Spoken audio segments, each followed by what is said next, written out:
Are we live on the YouTube thing too? I don't know. Let's see. No. Connect streaming software to go live. Oh yeah, I have to put it in the OBS.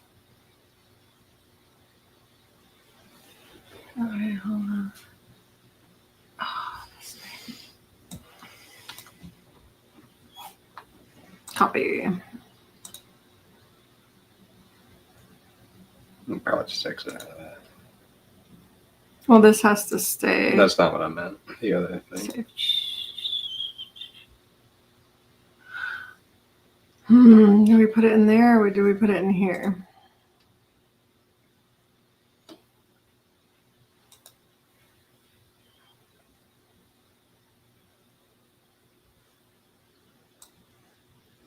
Dude, I am so stupid. Don't you? It's defocused again too.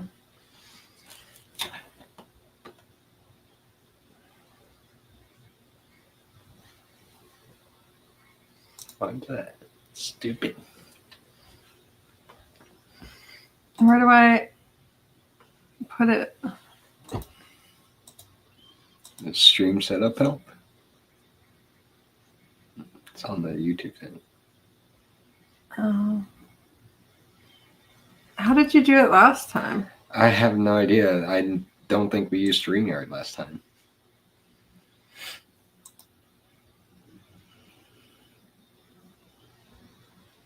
Paste the stream key into your software. Yeah, but where? On StreamYard? Yeah, but where? View on YouTube. Continue as you continue YouTube. So we've been on this entire time. It's just been like weird. Maybe. Oh yeah. Look. Oh my god. There's a bunch. It was live this entire time, and we're just like, hey, whatever. Something like that. Hi everyone. Sorry. Oh, we can't. No, because it's not set up like that, so you have to go back to YouTube. Oh my goodness. I feel ridiculous. So sorry, guys. I'd like to say hi to everyone in the chat. I forget how to get to the whole entire list, though. But I see Sarah from Fantastic Publishing is here. Hi, Sarah. Hi, Beardo. Hi, Noah. Yes, we were just in Noah's live stream. My goodness. Spange is in here. My goodness. There's I'm not sure who else is in here. Let's see. We have great foreheads. That's what Beardo said. Nice. We were trying to get StreamYard to connect with the YouTube stream, but it just, for some reason, wouldn't do it. Anyway, a couple of updates. We finished with the Kenny Biddle update to the flashlight, so that's going to be out probably today or tomorrow. I wanted to get it out this weekend, but we kind of ran into a few problems with that. So, did you want to remove that, or? No, I was trying to get it. It's still not focusing. I know. For some reason. Our camera is extremely bad at focusing. It is a 4K camera, but you guys are seeing us like we're it kind of looks not better. 4K. I hope I don't have anything in my teeth. It should be fine. But oh, now I can't see all of the it's still chat. Kind of blurry. So what we're doing is it might be the quality from StreamYard. I'm not sure. It shouldn't be like that, but we were going to say something. Oh yeah. Okay. So the Kenny Biddle video is coming out soon. That should be up today or tomorrow. We're going to be filming, a little part of us talking right after this live, and then I'll be editing that together and putting it up. Put your hand over the lens and then pull it back. Hey, is that better? Let's see. Looks like it did focus and then went out of focus. Our camera is just horrible. It's the Lumix G7, and it goes out of focus constantly. And at first I was very misinformed about it, trying to pick faces out and focusing in. And I'm like, it's focusing on something that's not there. It is actually, that's total BS. And just the camera being totally whack. But man, maybe we should just take the lens cap off. You think that would help? Yeah. Is it on autofocus? It should be. How do you take that off? Trip over cable. There you go. Okay, let's see. We're total novices at, I touched something. Now it's really weird. It looks But focused it is on this focusing end. on us now. Okay. But I mean, there's a line in the middle of the screen now. Oh. Where'd you do that? Oh my God. Uh-oh. Yes. We're looking at getting some other type of camera. Weirdo said he has 2 Lumix cameras. Yeah, they're absolutely terrible at focusing. It doesn't even seem like you can do live streams that well with them. There's a little crosshair in the middle of the screen now. There should be a button on the screen. Push the back button. Back. Nope. You can see the whole thing. The screen just went black for a second. Oh my gosh, we are not technologically impaired at all. Just because it's halfway. But okay, so the other thing we wanted to say is we're going to be going out with a few different people here in the near future. I'm not sure exactly which ones we'll be able to do, but we are going to be going to the Stanley Hotel soon. And I think if Noah's still in here, Noah and Annie are going. And that's going to be so much fun. I wish we could have other people there too, but our friend Alex is going to be coming. Eli will be there as well. I'm not sure if anyone else is coming, but the thing is, I just talked to the Stanley today to see which rooms were available and all that, and ask them about investigating. They no longer allow filming within the hotel outside of your room because of Sam and Cole overnight. Zach Baggins, she mentioned, she was like, they just spread lies. They say things scratch them and Turn that back. stuff like that. So they kind of, you were fine. Oh, turn it back around. Yeah. So, yeah, all of those fake channels kind of ruined it for,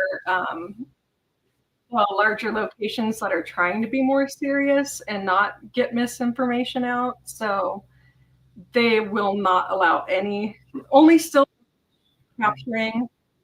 Yeah, that crosshair is still there, but I guess that's fine. Oh, is Kenny Biddle in here? Said hi. Hi, Kenny. Oh, hi. Hi, Kenny. Yeah, we're putting the video with our chat up probably today or tomorrow. And yeah, then we were talking about the Stanley. So the Stanley, I specifically wanted to go and kind of look for if I won't say actually. We'll wait until everyone is there and then we release the video because I don't want to.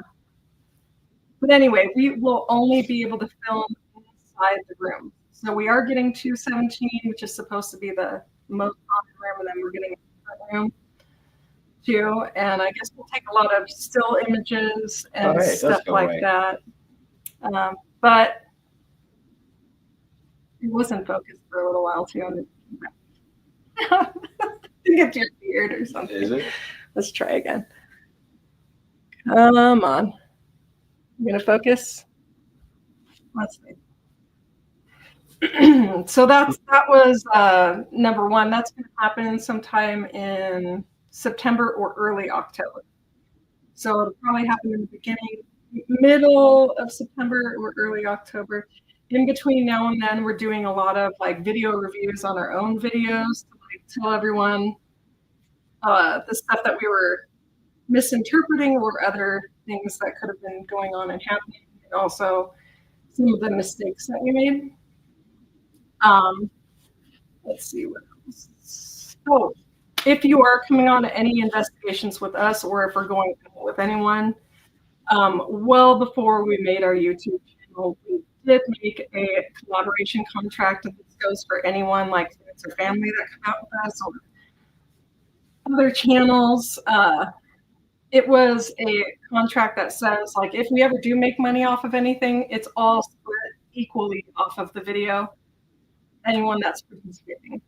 So also in the contract is a strict no faking clause. So if you're coming out with us and you're going to tell fake histories, fake myths, not saying like allegedly this is what they said, that's fine, but like spreading rumors, going out there and putting out fake evidence, faking any evidence from our investigation,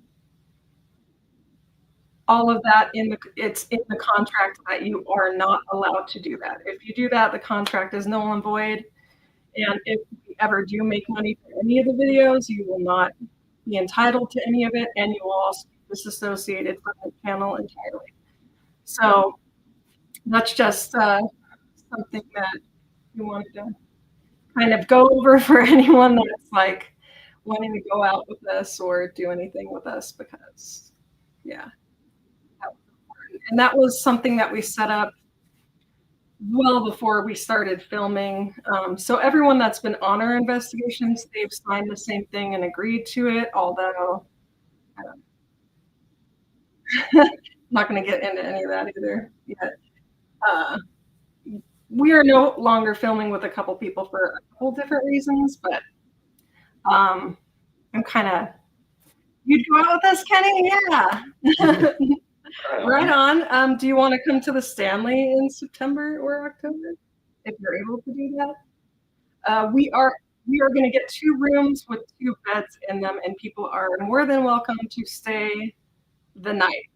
If you want to not stay the night there and have some more private, feel free to rent a room there or somewhere else. But yeah, we would be more than, happy to see debunkers or anyone come and join us. We think like the more different kind of perspectives that you have on an investigation, the better. Like it should be a balance between people that believe, skeptics, debunkers, stuff like that. Yeah. I can't believe everyone in here. Okay. Hi, Mark's Random Curiosities. I have been ignoring the chat entirely. I'm so sorry. We're going to get into like some deep, kind of deep thoughts in a moment here. But yeah, we got PNC Paranormal in here. Of course, Sarah, Fantastic Publishing. Anyone? Okay. It looks like we have one moderator. Hello, Sir Spookfest. Yeah. And Barbara the Heathen, right? Barbara the Alien. Sorry, not the Heathen. It is not focusing again. This camera is just... It looks focused on the other hand. But I think it's just quality. Because of StreamYard. Yeah.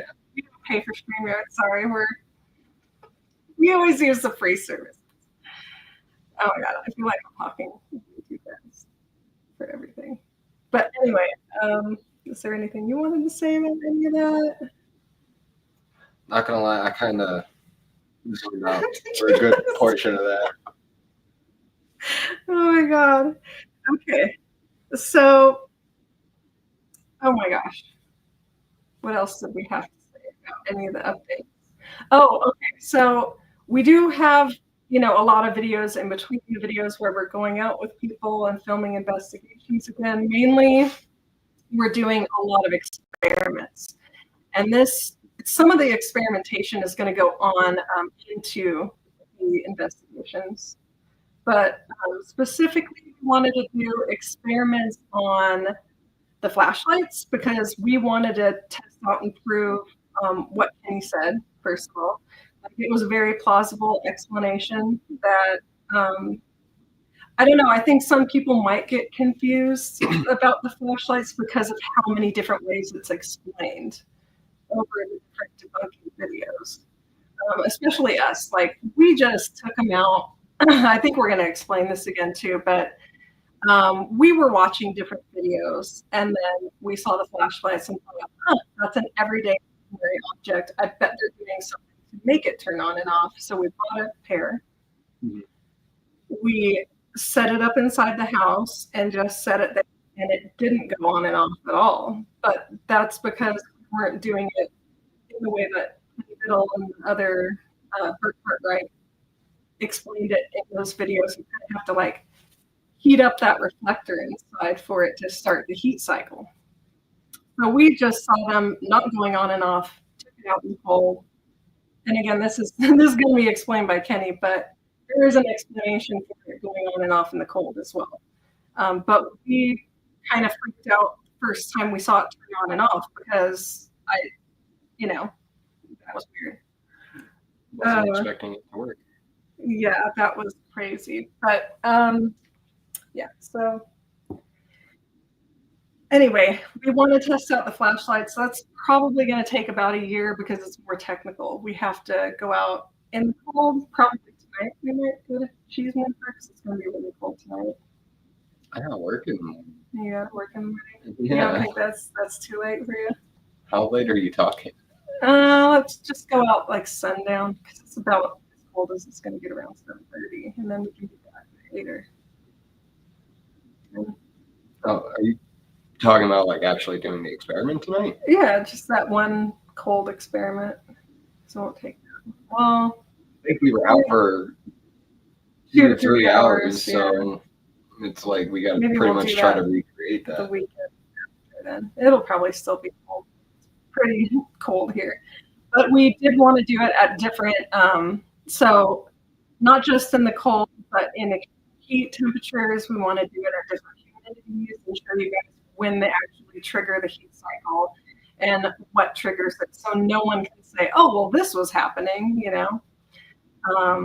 So that was one thing. Oh, I did promise that there would be something special if Beardo was in here. I'm so sorry. I did not set that up. I didn't expect to do this live. Oh, We kind of did it like impromptu, like we figured that we would do a live stream right now, but I'm so sorry. Let's see who else is here. Everyone's talking to each other. Spain's talking about carrots. Where's Bill? I know he should be. I know you're doing all the heavy lifting, Sarah. I'm so sorry. I should get more moderators. I really, really apologize about all of that. But okay, so the flashlight video is going to take probably about a year because we have to do it under different temperatures and everything. did we want to make some people? I don't know how to do that. I did it before, but I was in StreamYard, and if you go over to StreamYard, I can't see the chat. Oh, here we go. Hey, look at that. Hey, there we are. Oh my goodness. What is? I swear. I will figure it out someday. But we did want to do experiments with the Ouija board too. Is Beardo still in here? Like, what happened to your Ouija board experiments? We were looking forward to watching those. And then, I don't know. Nothing happened. Yeah, you're having to watch Beardo, Kenny, and Justin. I'm not here. Yeah, I do have a surprise setup. So if you're ever in one of our lives again, it will happen. I promise, but just not today because I didn't get it set up. But so yeah, whatever happened to those Ouija board experiments? We are going to do some of our own. So we're going to do a bench with the Ouija board. We're going to do a couple of experiments with the spirit box because I have a couple of theories about how it could possibly work or how you can. Beardo said the Ouija board sessions did happen, but mine's broke. Nothing moved at all. Oh, wow. Okay. And I would still like to see that. That would be really cool. So, yeah, we do want to do the cards on top. We want to do a bunch of different experiments with that. I got to kind of figure that out, but that would be more one that we could do. relatively soon because it's going to cost a lot of money. All we need is like a few decks of playing cards or something like that. Yeah, something for it to slide on top so you can see if it's sliding underneath. But I did want to set up some other experiments with it too. But I'm going to come up with a list of things to do with that. We did have an experiment with the dowsing rods coming too, where we're stabilizing them on 2 poles.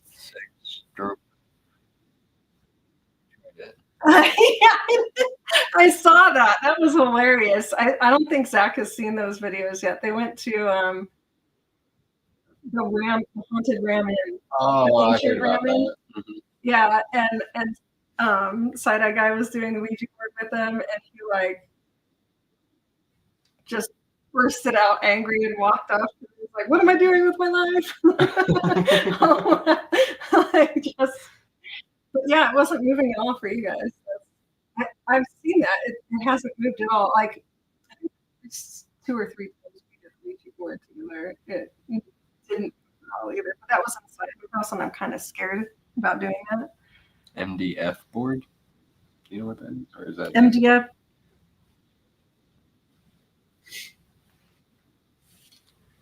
I don't know what MDF is. Can you explain Paranormal Monkey Podcast?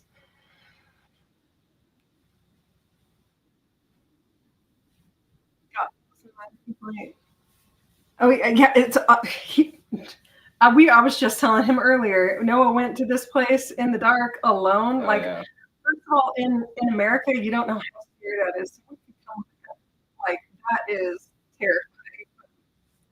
Even though I don't believe in anything, where I'm kind of like about some things, like my mind would play extreme tricks on me, and all of a sudden I believe in everything.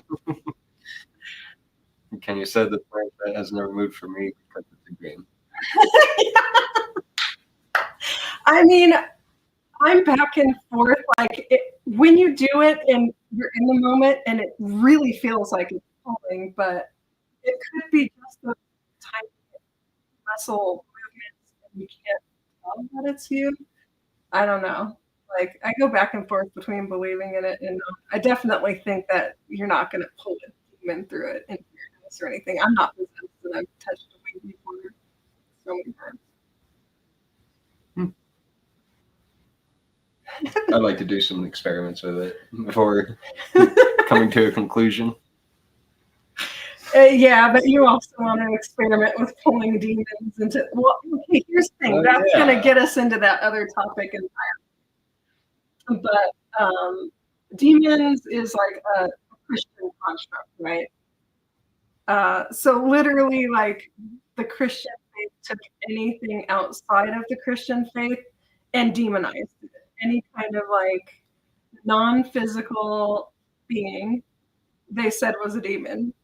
Like literally fairies. And if you look up like a book full of demons and read through it, and now this is like getting into like studying about demonology, although I wouldn't call us demonologists, we've looked into a lot of the literature and all of that. Yeah, like we understand the internet. But so like there were literally in the books about demons, I came across different demons that they were like, this is demon so-and-so, and it's like, that's not a demon, that's a god from another religion. So it's like, you know, demons are kind of a Christian construct. Now do I believe in a negative non-human type of entity or like non-physical being? Yeah, I think there's good and bad everywhere, so I think that's entirely possible. But what do you think? You don't know. I don't know. It's like obviously some people are looking for the physical evidence, and then other people just look into, I guess they just read into what they experience and try to make up in their mind what is the most plausible sense. And sometimes it can be like some type of divine order or demonic energy, but it's just, I don't know. It's all a matter of belief to me. If you believe it strong enough, it can. Yeah, it can. Yeah, we were just reading on one of that website, the National Library of.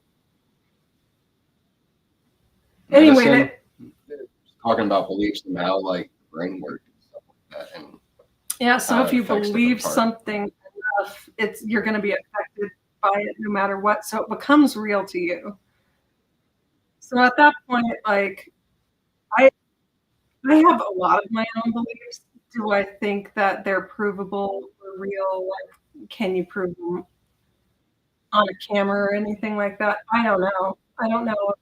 You know, our experiments are going to conclude that, like, hey, we take the spirit box and then we have a regular radio too. So we scan through the frequencies of AM to see which frequencies come in, and then you have a spirit box that you can see what frequency you're at.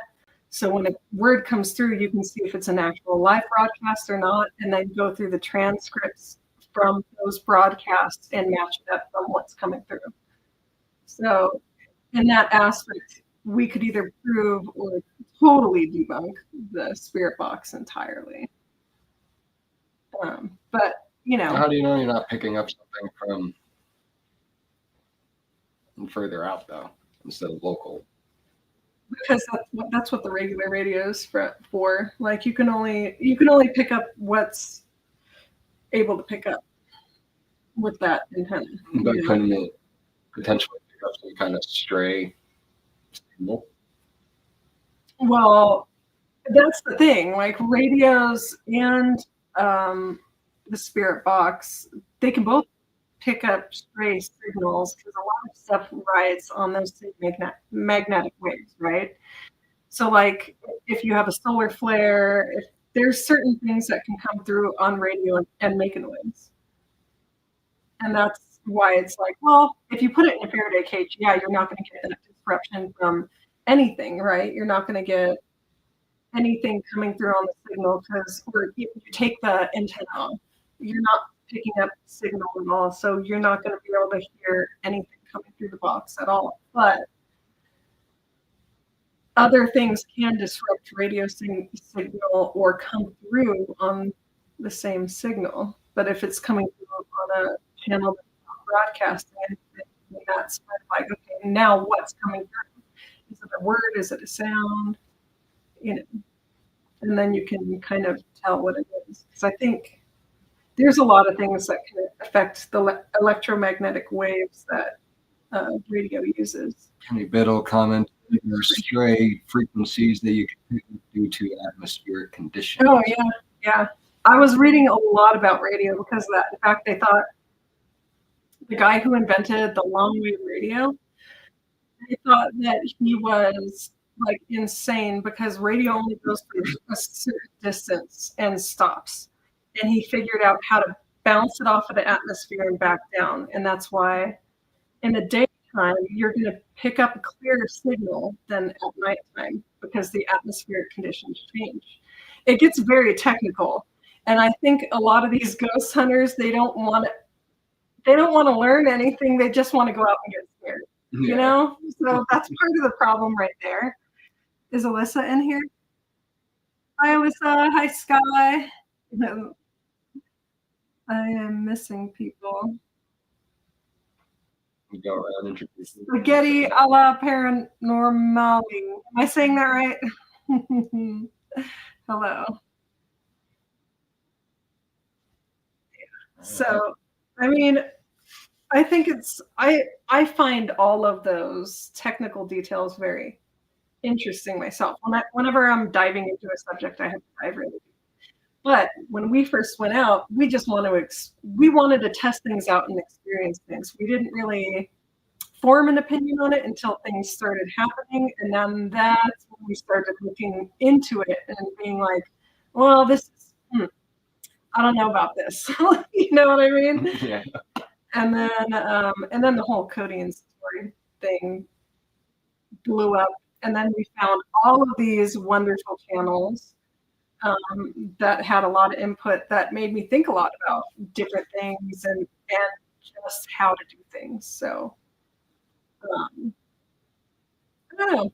I think real people looking at paranormal from different viewpoints. They might not even be doing like a traditional investigation, right? It might just be testing things out or just going out and calling or whatever, wanting to experience it. So going on a paranormal adventure. When it blew up, when Sam and Colby, the whole Conjuring week, right? That month, that October was when we were debuting our actual videos. And oh my God, like we picked either the perfect or the worst time to start YouTube for sure. But because of that happening, like, of course we saw it. And at the time, like, we watched them for entertainment. Like, a lot of this stuff, we just sat there and laughed at. Mostly Zach. He would be really laughing at them. But then when their new, Hell Week is coming out, The Conjuring House again. They're going to be there an entire week. And we put it on and we were bored. Like, I was like, kind of like, what is this? If this is real, and Zach's like, it's not real. What'd you say? Mm-hmm. During when it was on the first time? That it was just fake. I don't know, like somebody could have been tapping, some popping a joint or something. I mean, you've popped your hips before. Yeah. It's not unheard of to make a sound and ventriloquists or whatever, throwing the voice. Why wouldn't you be able to do that with like a body part or especially if it's a place where somebody just bought it for the purpose to be like some kind of paranormal B&B spot. Yeah. That it's like, why wouldn't they trick it out to be that way? And then they tried to advertise it about a bunch of like family friendly, something like that. And before that, it was not. You had to be 18 and over to go to the Conjuring House, but now it's family friendly, supposedly. I wouldn't.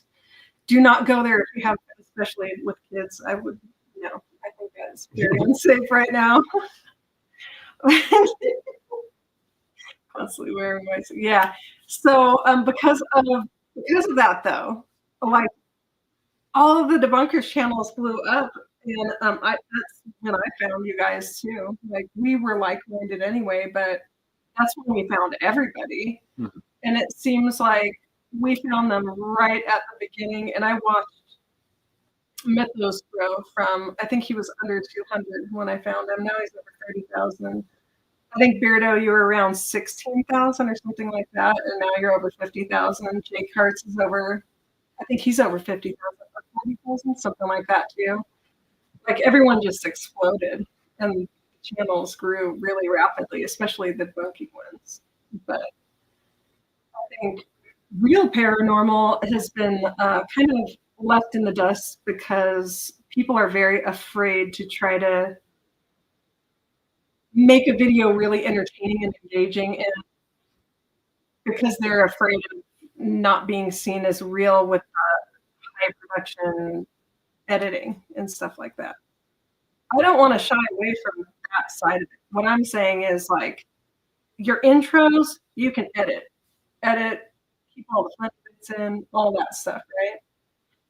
Then if something happens, you can keep all that footage in. Keep in like 5 minutes before anything happens, while something's happening, and afterwards, and actually look into what's happening and try to figure it out. Because at the end of the day, it's probably something natural happening, and because you're in a spot that's crazy, it's your own edge, right? Mm-hmm. Me, all of that. But like then that way you can show everything and slow down. Don't put music in the parts where you're trying to hear something, It's just be smarter about your editing and be more clear. about what's going on. You know, and actually, I don't think people should be afraid to test out different things too, or use different things if they're saying that they're doing it for filler or fun. Like Ouija Brothers, use, the apps just for filler. I like to use the Ouija board for filler. I personally, I believe that I've had experiences with the Ouija, but I think that's one of the funnest filler things. I think it's funner than using them. So whether it's real or not, like to me, I find the Ouija board's aesthetic really cool and fun. Hey, Carla's in here. Hi, Carla. How are you doing today? Your new video was amazing again. Slanty face. Yeah, I mean, a lot of people don't like them or like them. I think it's fine to use that stuff if you're saying this is filler for entertainment. Like, this is not proof of the paranormal. We're just doing this for fun, you know.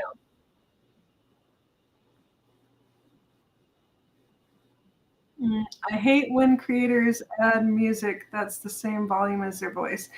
Yeah. Yeah. You know, I have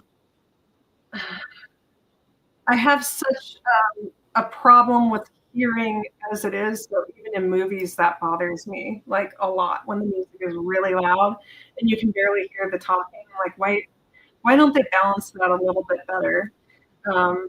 I like to use fun, exciting music for like intros and stuff like that. And sometimes I put music, like spooky music on in the background in like the very beginning, like the very first couple of videos that we did. It was really low. But then if I was trying to show a sound or anything like that, I always took the music all the way down because I didn't understand when you're presenting it. Yeah, like you take it all the way down because otherwise, how are people going to hear it? I mean, there's music there. Like a lot of people point that out all the time. I'm like, thank you, because when we were watching these other shows for entertainment, I think that was one of the biggest things that we complained about. It says listen on the screen and then you don't hear anything. What am I supposed to listen for? There was nothing. I mean, but a lot of those times you do need headphones, or are you talking about when you do have headphones on or a good sound system? I mean, yeah, that's fair. Like, I think a couple of times we did put headphones on just to see, like, can you really hear anything? No, you can't hear anything. No. Nothing at all. But yeah, so I mean, should we tell them what happened yesterday? So one of the other things that we wanted to do, especially with the Estes method, is take it seriously. We wanted to record the audio so people could hear what was coming through too, and do the whole thing where we put it against the transcripts and all that stuff. However, the recorder that we had, that we were going to hook up to the spirit box so we could record that, we kind of fried that yesterday. Well, I fried it. Yeah. Used the wrong power adapter. It was too powerful for the recorder that it blew the speaker, I guess. What it looked like? Yeah, we opened it up and it blew the transistor, the speaker. It went all, you can see. Like the little plastic casing on the transistor, or what transformer or transistor? Probably Kenny knows. That little casing, the little cylinder-like casing. It looks like a battery that's soldered on the motherboard. Yeah, that whole thing came off, and the little paper that's inside of it was all blown apart. Yeah. I should have saved it so we could show it. But yeah, you plugged it in and then it made a... Yeah. Plugged it in, tried playing it, and then just loud pop. Yeah. So that's that for that. But we could, hook it up to a phone or something like that to record it for now. There's basically a lot of tiny little things that we need to buy. Kind of waiting for tax returns. Tax returns and money. Yeah. And we both work, You work more than full-time to more than full-time. Overtime. And then they just lowered my hours at my job again because of the vacation that we took. I don't think that's very fair, but so I will probably be going live a little bit, like probably once a week at some point. And I wanted to ask everyone, because I know everyone has a different schedule and everything, but if I were to go live, this would be American time in the morning, 8 o'clock and 9:30. Which day, let's see, would be the best for that? I do have a couple days off, so it could be, let's see, could be Tuesday or Friday. But I think Beardo goes live on Fridays. And I think Sarah goes live in the mornings. Is that right, Sarah? Go live in the morning on Friday? I'm not sure. Tuesday. Okay, no, Tuesday. Saturdays are good here, honestly. That's yeah, Sundays. I mean, Sundays, sorry. See, I don't have my glasses on. Oh my God.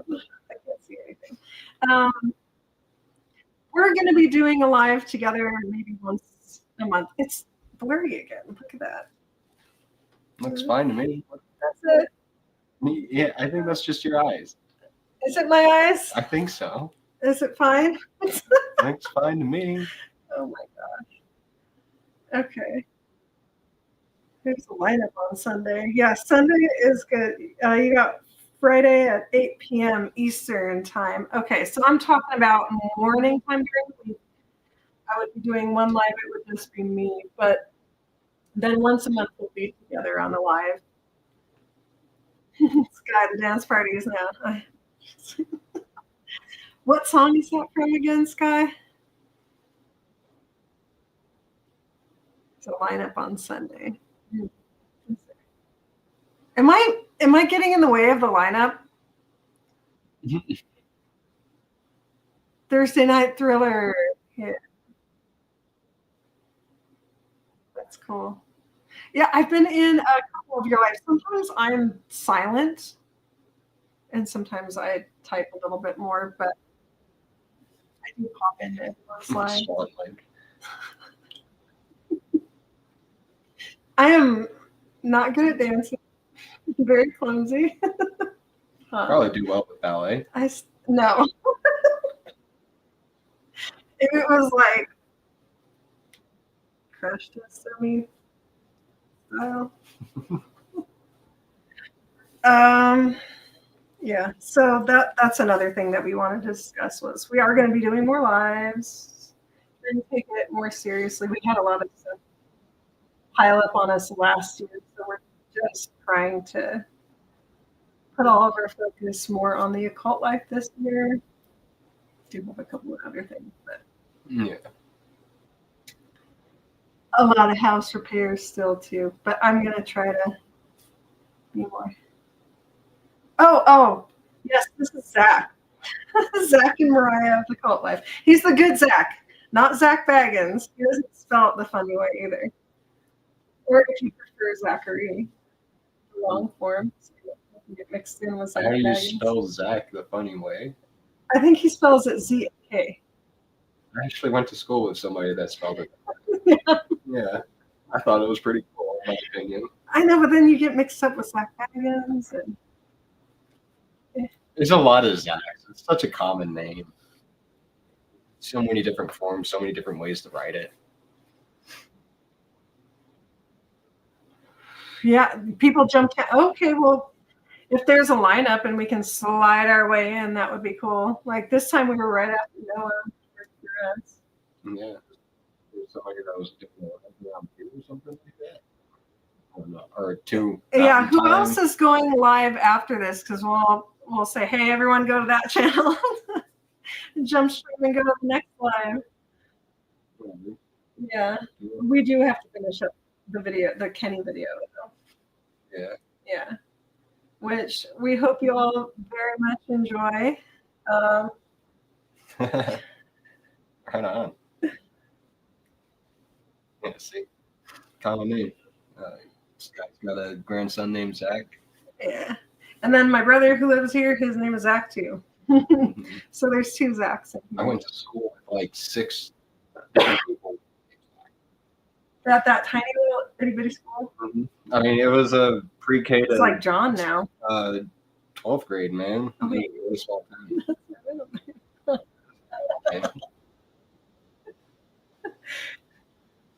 Wasn't that common when I was young? Scheduled between both in the UK.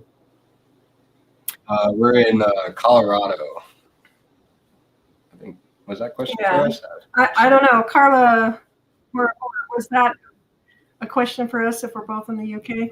We visited the UK. That was fun. Yeah. That was our honeymoon. We went all over. Yeah. Too much So- traveling.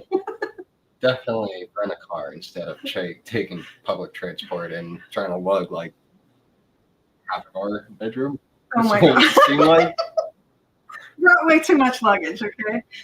But that was only like the hugest problem we were on because they had that public transit thing where like there was a strike and we couldn't get a taxi at all. And so we had to walk all the way from the bus station at one side of Milan to the opposite side of Milan to our Airbnb, like on the outskirts of Milan.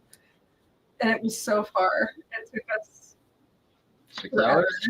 and we were wearing backpacks and luggage and everything. Like that was intense. But yeah, we're in Colorado, so if anyone's local to us, I think you're very close to us. So It's like 7 hours behind UK time. yeah, Yeah, Mhm. I think that is. At least when it's not daylight savings. If I'm not mistaken. oh yeah, because they don't have daylight savings over there, do they? I do believe the UK recognizes daylight savings time. Okay. They're a little like a Cool. Greenwich, I think. Hello, cool wheel. Cool wheel. Yeah. So who is on after us? Who's going live after this? You could always. It's right there. Well, You don't know. I mean, sometimes they just pop up. Like they don't have an announcement. No one has like a schedule posted or anything like that. People are pretty aware of Beardos. He goes live Saturday mornings, pew pew. There's a Friday stream and a Tuesday stream. Paranormal by the Sea. Thank you, Paranormal by the Sea.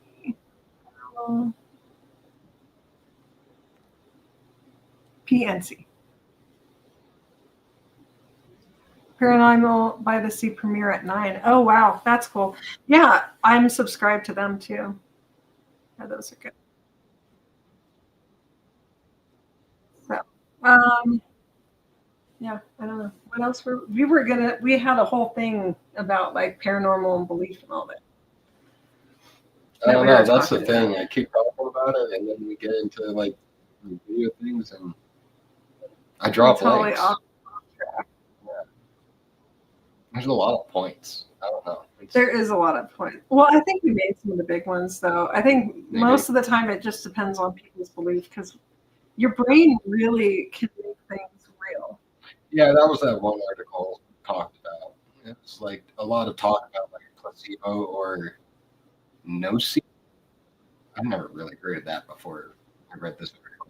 But, you know, placebo is like something they take to help make you feel better, at least psychologically speaking, but it doesn't really do anything. It's just a sugar pill or whatever. They just tell you it does something, Yeah. and because of that, your belief that it's going to do something makes something happen. Yeah.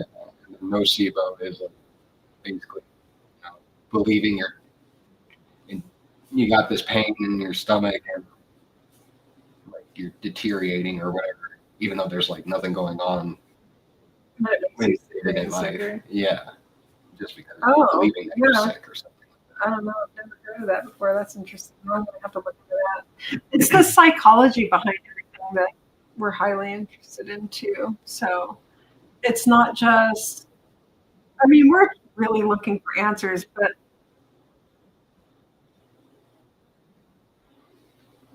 I think like prove one way or another if something can work to detect something. Like, for example, the phone apps have been proven to be BS. Like, we thought they were BS from the start. We never even wanted to mess with them. I'm always kind of skeptical when it comes to technology in general. That's like a ghost hunting equipment, just because anybody can just mess around with it if you know a thing or two about electronics or whatever, you know. Yeah. And then if you're in the business of making money, you try selling that to people who, I don't want to say like gullible or anything like that. They take advantage of people who believe, you know, They and do make take the advantage. profits. Yeah. You know, that's where it's kind of like. Or like people that want to fake too. So I had a high suspicion. Now this is just a suspicion. There's nothing to back this up at all whatsoever. But some of those bigger ghost hunting equipment companies could go to the bigger ghost hunting. I'm not even going to name any names. Different people and be like, "Here is our product. Hey, we'll trick it out to do anything you want," and then that way they'll sell more of them. You know. That's my theory on it. I don't have any basis in reality to go off of that, but it's something that could happen. You know, it's plausible. Now to say that that's like definitely true, no, but maybe it's something to look into in the future. Like maybe, ooh, maybe we can do it undercover, like save a number and call them and be like, "Hey, can you trick me?"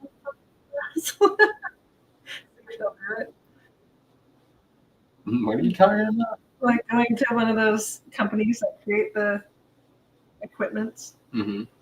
And like calling them and asking them, "Hey, do you ever trick these out for different people? I would pay extra to have one for that," and see if they'll say yes, because that way you can prove it one way or the other. Yeah. I don't know. Oh, happy birthday, Spange! It's Spange's birthday. Happy birthday! I'm all waving again, like this is Birthday Eve, I guess. birthday. Guess it depends on what you're on. Yeah. But definitely, I don't know. It's so cool. Thank you guys all for joining us too. Like I was blown away when we pulled up the chat and it wasn't just your foreheads anymore. And there's all these people here. Like, oh my goodness. That's crazy. Thank you all for joining us today. It's not going by as fast as it did on Christmas. I'm so thankful that I can read it more. Birthday's on the 13th. Okay. Oh, the new Happy moon. birthday on the 13th. The wolf moon. Good idea. Yeah, that's what I was thinking too. Yeah, I mean, see, that's why I had to stop myself with the other things. Like, I can't talk about it yet. But not a lot of them watch live, so, and this is far into it too. Do you think they would find out? I'm hoping not. Oh, thank you, Sarah. Yeah, don't, we didn't even say any of that. If you haven't subscribed to our channel yet, you don't have to. You don't have to, but it's free. And if you find out you don't like us or that we're annoying or whatever, you can always unsubscribe. But never announce undercover. I'm the worst. Yeah, that's I'm not going to do that. I promise. You and I are never doing a stakeout together. Oh my gosh. I just need to. I just need to stop blabbing my mouth about my plans. Like, we have huge things planned. Let's just leave it at that. And then let people be surprised by it. But some people like surprises. Some people do. But we do have a lot of other things planned that I'm not going to get into. How about that? And I probably will never contact the companies. Maybe I will, maybe I won't. How about that? That was so nonchalant. Oh my gosh. I am. Whatever. Oh gosh. Okay. So yeah. We shouldn't Okay. Don't talk about any upcoming things that I want to uncover. Those all have to be. Oh, we do have an announcement because Is it top secret? no. Oh, okay. Just wanted to make sure. Well, one thing is, but I probably won't say anything about that right now. Not top secret. The thing is, like, we lost a bunch of footage the other day because one of our hard drives is a 4 gig hard drive, had a bunch of footage on it, and plugged it in, and it said, format the disk. I can't believe that. Nothing on it. Nothing on it at all. So we thought we lost our last usable. It was the second investigation we ever did. We did have like a kind of debate about that too, though. But it was one of the. Well, we didn't go out very many places. Let's see. Went to Cheeseman Park and then we went to the Bridge. That's probably right. Mm-hmm. It's like 2 years ago now. So the third bridge,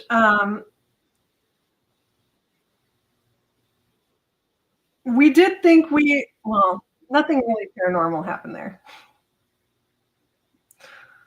But we thought we lost the whole footage of that whole entire outing because there's nothing on that drive. But we did get the broken phone to turn back on, so we can plug it into the computer and get all the footage off of there. So that's going to be a shorter video because there's a few funny parts and something else that went on that was truly terrifying. But yeah, that'll probably be like more of like a 20 to 30 minute video. I don't know. Those were long files on the phone. Well, we were out there. We were out there for hours. We were out there before. We were out there during the day, and then we went to go get something to eat, and then we sat around in our cars waiting for it to get dark, and then we were out there for hours. We went back to the car, and then we went back out. Yeah, it's probably just mostly going to be an entertaining video because I don't think nothing really happened. We didn't really. I mean, we did the Estes method, and that was for far too long. And most of the time, people were cracking jokes and not really taking things seriously. Jessica was there, and she broke out an app. So yes, we don't use phone apps, but there was someone with us that I told her, like, we really don't believe in those. But she was like, no, this one's really good. I'm not sure which app she was using, but when we review the footage, we'll probably find out which app that was. maybe. But there is an app being used there, and it didn't say anything that was even worthwhile. I do enjoy doing this method. I find it fascinating. I get one myself. Yeah. Honestly, because I never know what I'm actually hearing I mean, all the time. Because a lot of the times it sounds like radio, and then other times it sounds like I can actually hear everybody else's voices over that. I'm gonna crank that volume way up and then be way far away. Like, Might help. far, far away.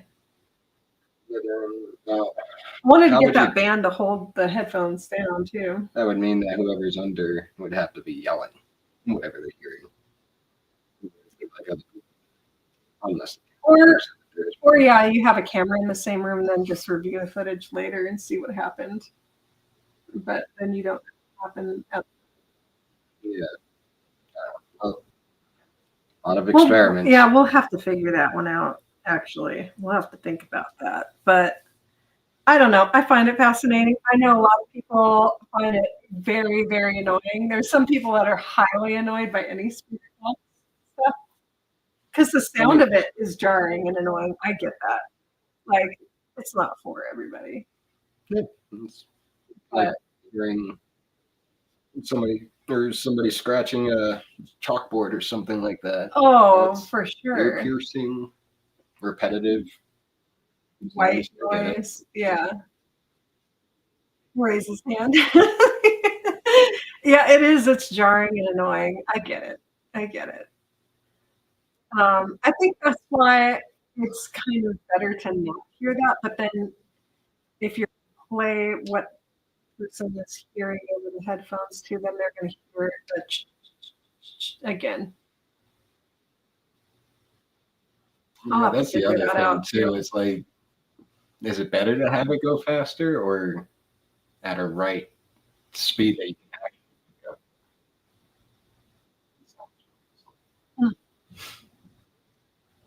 Well, it can't be slow because if it's slow, you can pick up full sentences for sure from broadcasts. It has to be fast. But that's even like a lot of people say that it's just picking up broadcasts anyway, which I get. That's why we want to do the experiments on it. But for now, it's just fun. It's just an experiment. Even if we do take it out, we're probably going to add it into the experimental stuff. Reading these comments. These are not the goods you're looking for.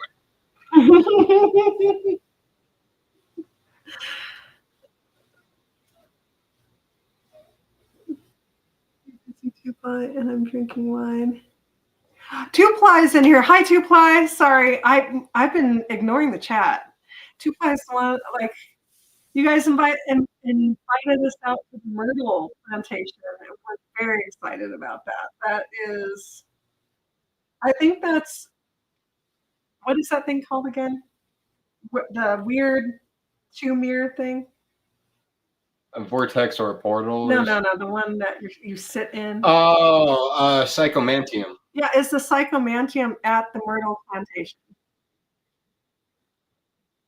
Non-alcoholic beer. It's good beer. It's non-alcoholic. I see. Beer. Good. What did you ask? Going slower would help recognize what's going on. Who came up faster? It's better. Well, you got a good point. So we should do experiments with it slow and fast. Yeah. Because then you could definitely see the station that it's on. That's something that comes in at a broadcast frequency in that area. We should probably also check it against CB radio too, to see if there's any interference between CB radio. Does that work? Does CB sometimes come through on regular radio frequencies? I know from time to time when we use those old phones back in the day, like your landline phone, when it was the one with the large antenna. Yeah, the large antenna. Sometimes you would get CB radio coming through on it. Slow, I just get songs. Okay, that kind of give up on the SS. Yeah, I mean, Noah does it a lot. He only uses AM in reverse, which I get. It's not playing the AM stations in reverse. It's scanning the stations in reverse, so you're less likely to get like a longer full sentence going backwards, especially at a faster speed. Oh, is that the theory behind it? Yeah, but then you also won't get songs coming through too, because FM is where all that's like primarily songs and stuff like that on the FM radio. They do talk at times too, but you're for sure going to get songs coming through. And you can tell, like, especially with the fakers, when they're using it and they're just having songs, you can kind of tell. You can kind of hear it through the thing sometimes too, when they have. Yeah, when it's loud, you sometimes hear the skipping the songs. What's it, Epoch? Dissected it. Or maybe Ewok? I don't know. It sounded like there were Star Wars references going on earlier. Probably.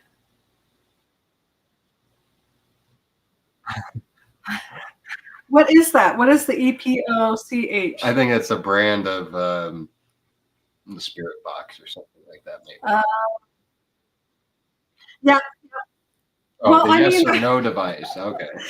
So, like, I wish we had so much more money. Like, if we could only win the lottery or something. But we would love to buy several of them, or if anyone has, items that they don't want anymore, that they're done testing out and they want to just send them to us, that's fine. Because we would love to break open a lot of the different ghost hunting devices. That was another thing that I kind of go over to, the difference between ghost hunting and paranormal investigating. Yeah. We touched on that a little bit. I don't know. Ghost hunters just want to go out, get scared, have fun, you know? Yeah. If you're investigating, oh, that's what it was. So if you're investigating, it is a combination of things, right? You're out there investigating if a claim could be true, if there's any truth to it. You have to have some aspect of being open to spirituality, and you also have to look at things from a very logical perspective.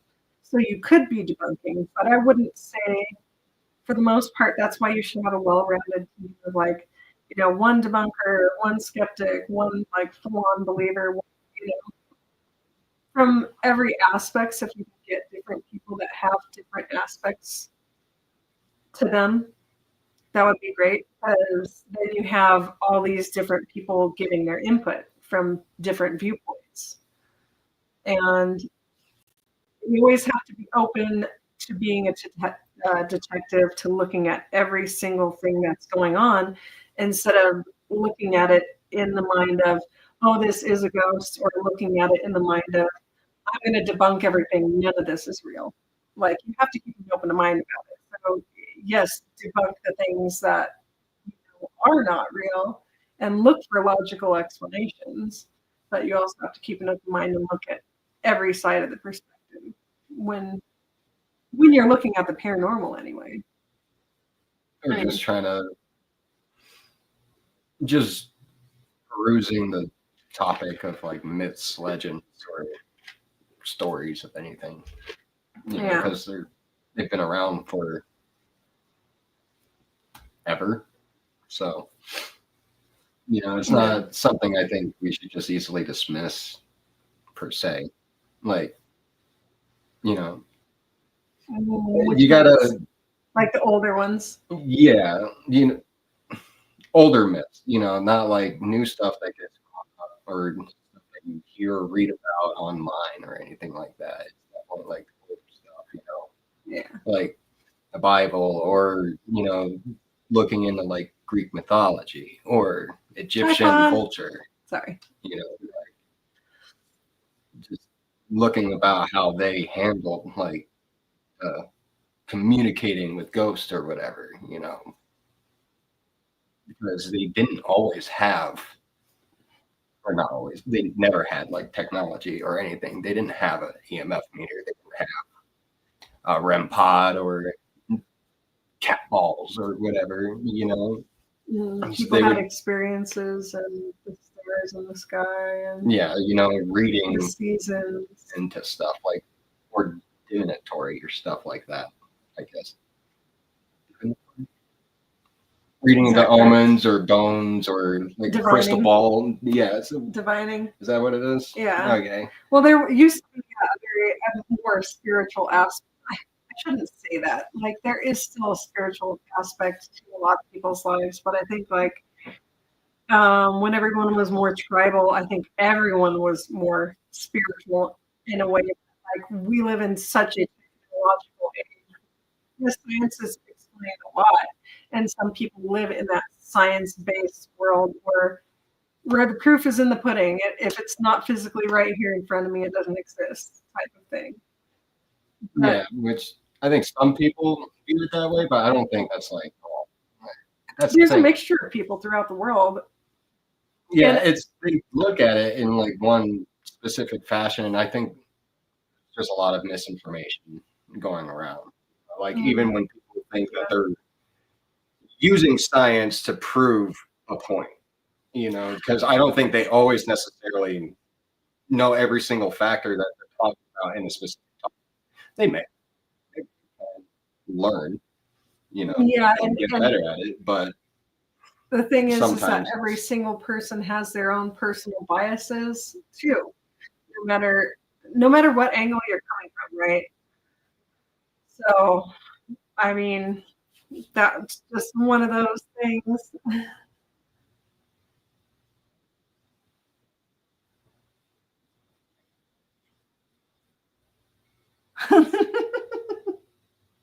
Sky, you're funny. So yes, I saw Noah was still in here too. I was gonna say, oh, I love that the real paranormal community has so many people with such drastically different beliefs and like views on different things that they like to like try out for equipment and stuff like that too. Like, and if you see something and you're like, oh, I was wrong. Okay, cool, I was wrong. But like your real true beliefs and what you believe is true or not is like really cool. We were talking about earlier. Sarah was talking about her experiences in Noah's life, and Noah was talking about his haunted doll that broke. And I find the whole entire topic of paranormal very fascinating myself. Yeah. I mean, do you have any hardcore beliefs when it comes to that, or you just flip flop on that? When it comes to the Everything. paranormal, Yeah. it's all flip flop. I mean, I don't know. We talk about it a lot. A lot. It's just, it's one of those things where it's like, it just, You think they're using science when they're not. So much is involved with the scientific process. Most ghost hunters don't bother to learn. They'd rather copy what they see in para TV. Yeah. yeah. Especially like after watching Ghost Adventures or Ghost Hunters or whatever on the Travel Channel. I think that's Ghost Adventures. Was Ghost Hunters on there too? I believe so. I I don't thought know. a lot of the paranormal, like We're all on the travel. when cable TV was a big thing. I believe so. I could be wrong. Not too familiar with that, but yeah, my belief is just a lot of it has to do with each. It's like it's each individual beliefs that affects the whole at the same time. It's not like I don't know. It's sort of coexisting, I guess. You know. Well, and I think that gets into a way deeper thing because quantum physics kind of proves that that's true too. And so did the article that we were reading earlier as well was kind of like everyone has their certain biases and beliefs, right? So when you like the double slit theory, when you look at it, it behaves a certain way, but they're particles. They're particles. They don't have a brain or arms or legs or anything, but they're behaving totally differently when you're observing them than when you're not observing them. And then they've further done tests where they were like focus on one slit. And then they went through primarily that one slit. So like it's our perception, right? And when we do scientific experiments, we have some ideas and theories of what to expect. So that expectation puts something out there. You know, it puts a bit of bias and perspective in what you're going to experience. You know what I'm saying? Or am I? I don't know. I'm sorry, I get lost in chat sometimes.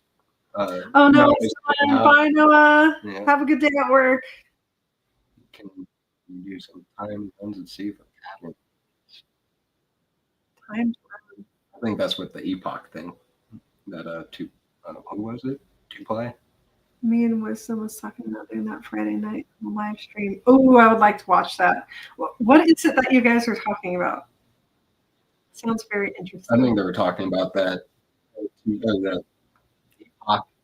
What is the epoch? It's like a yes or no device. Oh. Yeah. Yeah, I would like to do some experiments with the pendulum too, but not holding it because that has the same thing as the Ouija board or the dowsing rods. When you're touching it, you can have micro movements in your muscles that actually small muscle control. Yeah, that's what's happening when it's going on, right? So instead of that, you can hang it in a still room that has no airflow, right? So you shouldn't take it on a paranormal investigation outdoors or in a room in like a broken down house with lots of broken windows or anything like that. But you can like set it up on a thing that's hanging and then just let it do its own thing.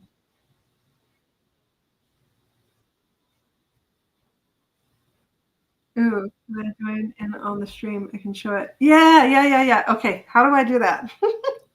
I think you hit the invite button. Invite button. And Copy that. Wait.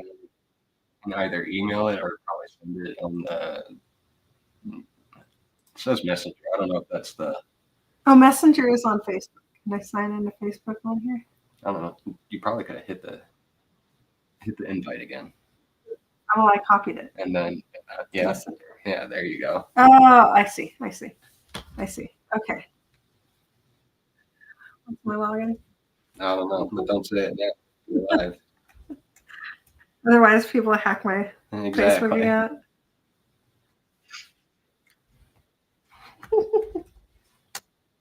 Because I'm always doing stuff like that. What was my password? Are you asking me? Oh my gosh. I have everything auto logged in on my phone. I think it might be that. No, it's not that. Oh. Oh. Whoa, Copilot. Oh. No. Exit out of that. Exit. And check the notification on your phone.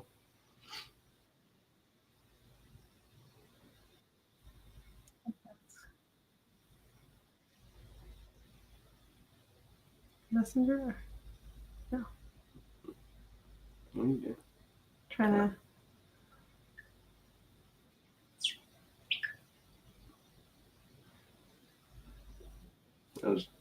Yes, it's me. Looking for 2Play? Or who was it? Okay, here we go. You're logged in. Trust this device. Oh. See, I'm not technological. I used to be able to do stuff so easy. Okay. Send a message to friends. I don't know, man. I should just go Facebook. That's easier.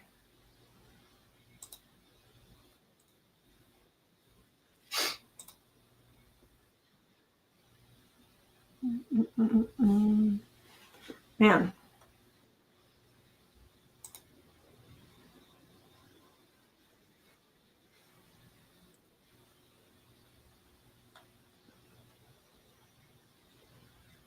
Where is search?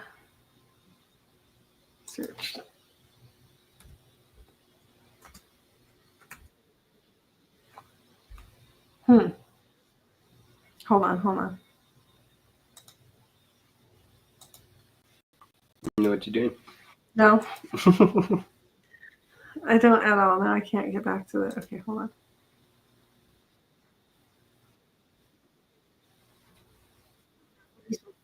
This is my homepage.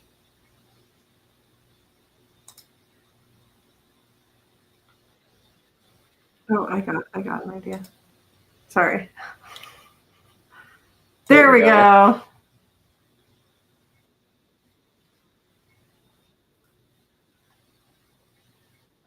I promise, guys. You guys are all getting so bored of it. Where's the silence? How do I message?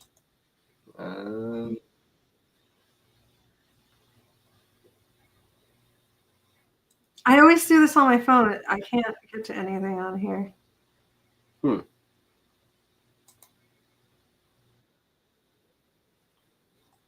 I don't. Oh my goodness. Maybe somebody else could help. Well, how do I get them the link, though? I don't know. Maybe. How do I message on a computer? I don't.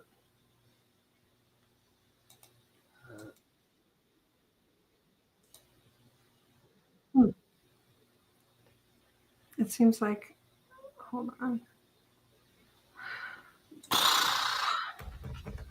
933 followers. A good number. Yeah, that is a good number.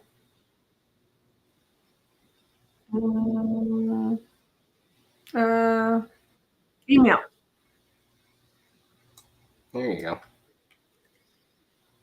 Okay, I'm going to email it to you too, Ply, because I got your email off the Facebook. Okay, now it's the email. Oh my Just type God. it up. I am so horrible. It's your email, right? Or do you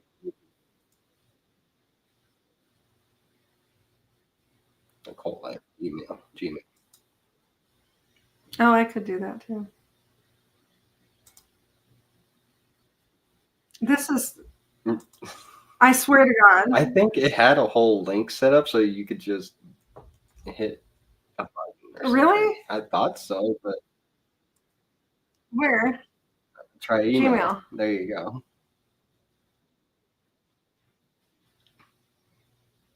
Okay. And by the time you get it, everybody's already left. I know.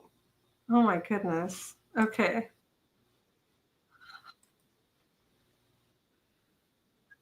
I feel okay. So sorry. When we do lives more, we'll have all this figured out and it won't be as annoying. I'm so sorry. That was probably off forehead again. Oh my God. I'll die. Maybe we should take a couple classes on like StreamYard or something. I know, well, Might help. I watched a couple things, and then when I did the stream with Noah and Sarah, it went perfectly, and I was able to like do everything, and I had everything pulled up, but like A couple weeks or oh something my like that. goodness. Okay, so I sent.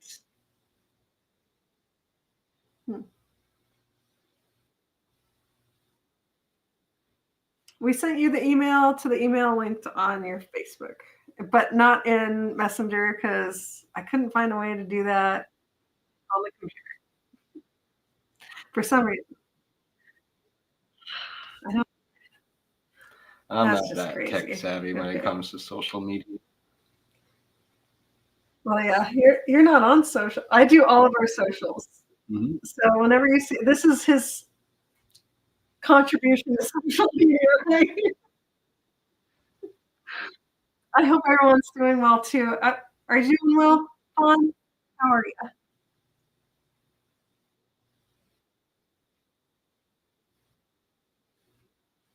And it will pop up 5 seconds after you said bye. Oh, there it is. At stage. What? Okay. Oh, wait, but we can't. We Can y'all can't hear hear me? in headphones in. Oh, now we need our. Yeah. Do you know where the splitter is? Yeah, I know exactly where that is.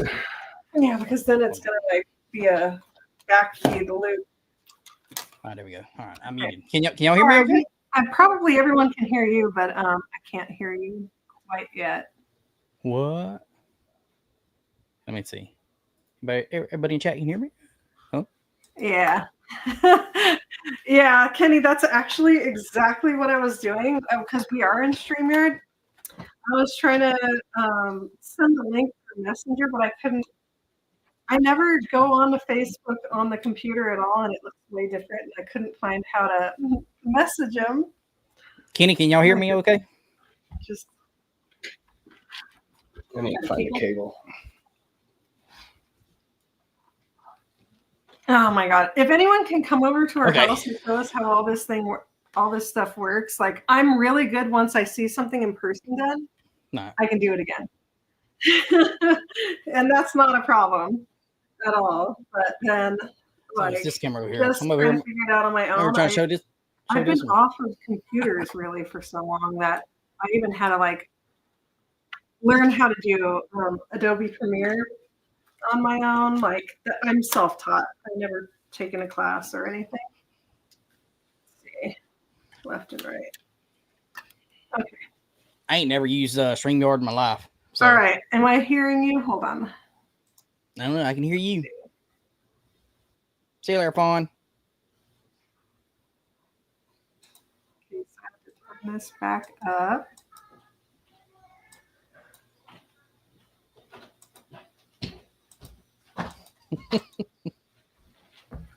Okay, let's see. Can you hear me now? Can you hear me now? What happened? Almost. Is your... Do I need to turn my mic up? Is my mic too low? Yeah, the mic up just a little bit, I think. Oh, busting a weird one. Who's he? How about that? Can you hear me now? I do. Maybe that... Is that one good? Or is this one not good? Should be good. Oh, there we go. I can hear. Oh, I can hear now. You can hear me now? Yeah. Yeah. Woo! We gotta win. But anyway, this is the Epoch. Have you seen, like, you've probably seen the Foreman brothers use this, Twin Paranormal. And it's a yes or no. So you turn it on and it actually, and this is what we was talking about. So Friday night we had a stream and me and Wisdom was talking. And it's like, how is it? Hold on. 1 second.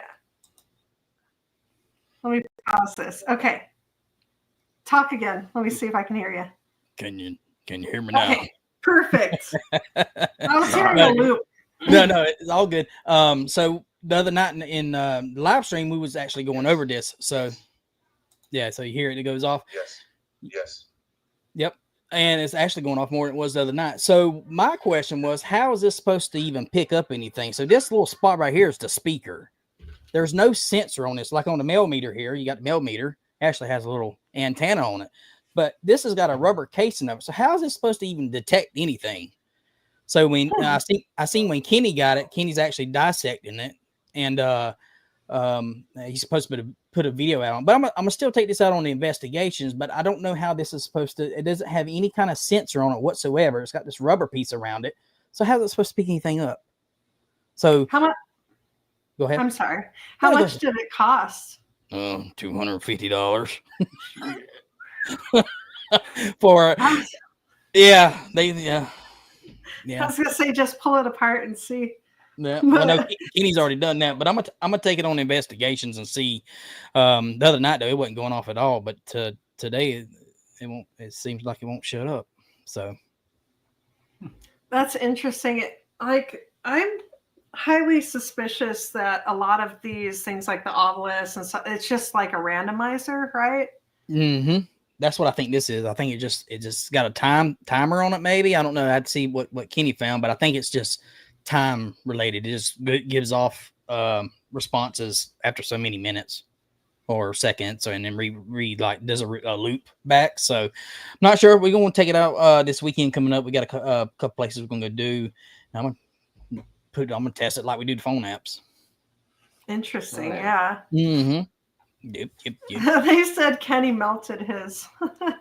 Yeah, that's what they was telling me the other night, that he actually melted it. I'm like, dang. Dang, Kenny, did you do a video of that? Because I would like to see. Like, I totally would love to buy stuff and bust them open, but like, honestly, that's a really expensive hobby. Yeah. What are you doing? Go. We'd have to have 2 of each thing, one that we could break apart and then one that we could test for different things, like they do with the REM pod. But I know those can go off for a lot of different things. Mark says it detects excrement from bulls. Probably. Kenny was saying, Kenny just jangled keys in front of one of the REM pods and they went off. And then Noah was saying that if you take 2 magnets and hit them together, the REM pod will go off too. It's funny you say that, because I still have not had our REM pod go off yet till this day. So not even once. Yeah, not even once. So like it's funny, you get to watching these certain investigators and they get in the daggum thing to go off every time. I'm like, well, I must be doing something wrong then, or something. I know one video I was watching, I can't remember who it was, but every time the lightning would strike, theirs would go off, and I'm like, bro, that's funny. Oh, that was what's his name with the blonde hair? Colton. Yeah. Is his name Colton? I think. Yeah. Yeah. Mm-hmm. And that's just from the charge in the air. But I think a lot of people that are like not pressing any buttons or have remotes or anything in their pocket, like their REM pods never go off. And we never even looked into buying one because so you know how some people are extremely annoyed with the spirit box noise? I'm annoyed at REM pods. Well, I don't like them. It's like I was watching one investigator group. They're a little, they're smaller than we are. And it just sat there and kept going. That's like I told my wife. I said, as soon as ours ever goes off, the first thing I'm doing is replacing the batteries, because you know what I'm saying? Because that's the first false positive there is with a low battery, and they just let that thing run and run. I'm like, bro, you need to go change that battery. I mean, you could tell that the battery was going dead on it. Oh yeah, totally. I love your accent. Thank you. Yeehaw. That's right. You know what else? What's up? I was thinking it would be a really good idea to have on investigations is not just extra batteries, but one of those battery testers so that you can, because I've been in Kenny's lives and he said all batteries are different, all things are different. And I was like, okay, so how about getting a battery tester? Then you can test the brand new batteries too. See exactly what voltage, charge, everything. Make sure that it's perfect to put in your equipment to make sure it's not the battery making it malfunction. And then if it keeps on malfunctioning, make sure it's not the equipment itself that's malfunctioning, Yeah, I didn't even think about that. So yeah, I got one and we would take it with us. I didn't even think about that. Huh, I've been thinking about a lot of different things. In fact, we were putting together a whole list because of all the times that we gone out just checking things out and trying to have our own experiences. We came up, we were unprepared almost every single time or ran into problems every single time. And it's like, now we need this, now we need that, like extra soft clothing, extra quiet clothing, like pretend like you're a ninja or going hunting or something like that. The most quiet clothing that you can think of. And we're going to, that's another experiment that we were going to do with sound. We were going to test out all of our microphones because we use the Rode. It's the second to the top of the line mic for DSLR cameras. So it is a high quality mic, but we wanted to test it to like different sounds, rubbing your hands together. Like DJI or the Rode mic. Which one are you talking about? The Rode mic. It's the, what is that one called? It's for the DSLR cameras, and it's like long. Point and shoot mic. Isn't it like a shotgun mic? Yeah, shotgun mic. Yeah, the Rode mics. Yeah, we have one. I haven't even tried it out yet because when we go out, we got the DJI mics that we take and when we run a lavalier mic up to so you can can hear us talk and everything. So, oh my God, that's great. Hey, Crow! Crow Judas is in. Hi, Crow. Made the music box go off with just. Oh my goodness! Yeah, look at that. Everyone's gonna start talking about food now. We just ate, so I won't get hungry. It's okay. You can talk about food in the chat. Hey, oh my goodness! Oh, so yeah, like we were gonna do a whole thing on sounds and what would make the distortion of sounds, or like so we know which sounds to look for. Right. We actually went to one house after that. Kenny wants to join too. Yeah. Okay. I actually went to one house when after the hurricane, didn't have no power or anything at this house, and we actually picked up some which sounded like voices. I kind of just wrote it off because it's hard to tell if it was the mic picking up something, but keep in mind this house didn't have any power in it, so we just wrote off that maybe it might have been just picking up some radio station or CBs or something in the distance because it was hard to tell, and I didn't want to pass it off. So, oh yeah, definitely, he said get the hell out. No. Yeah.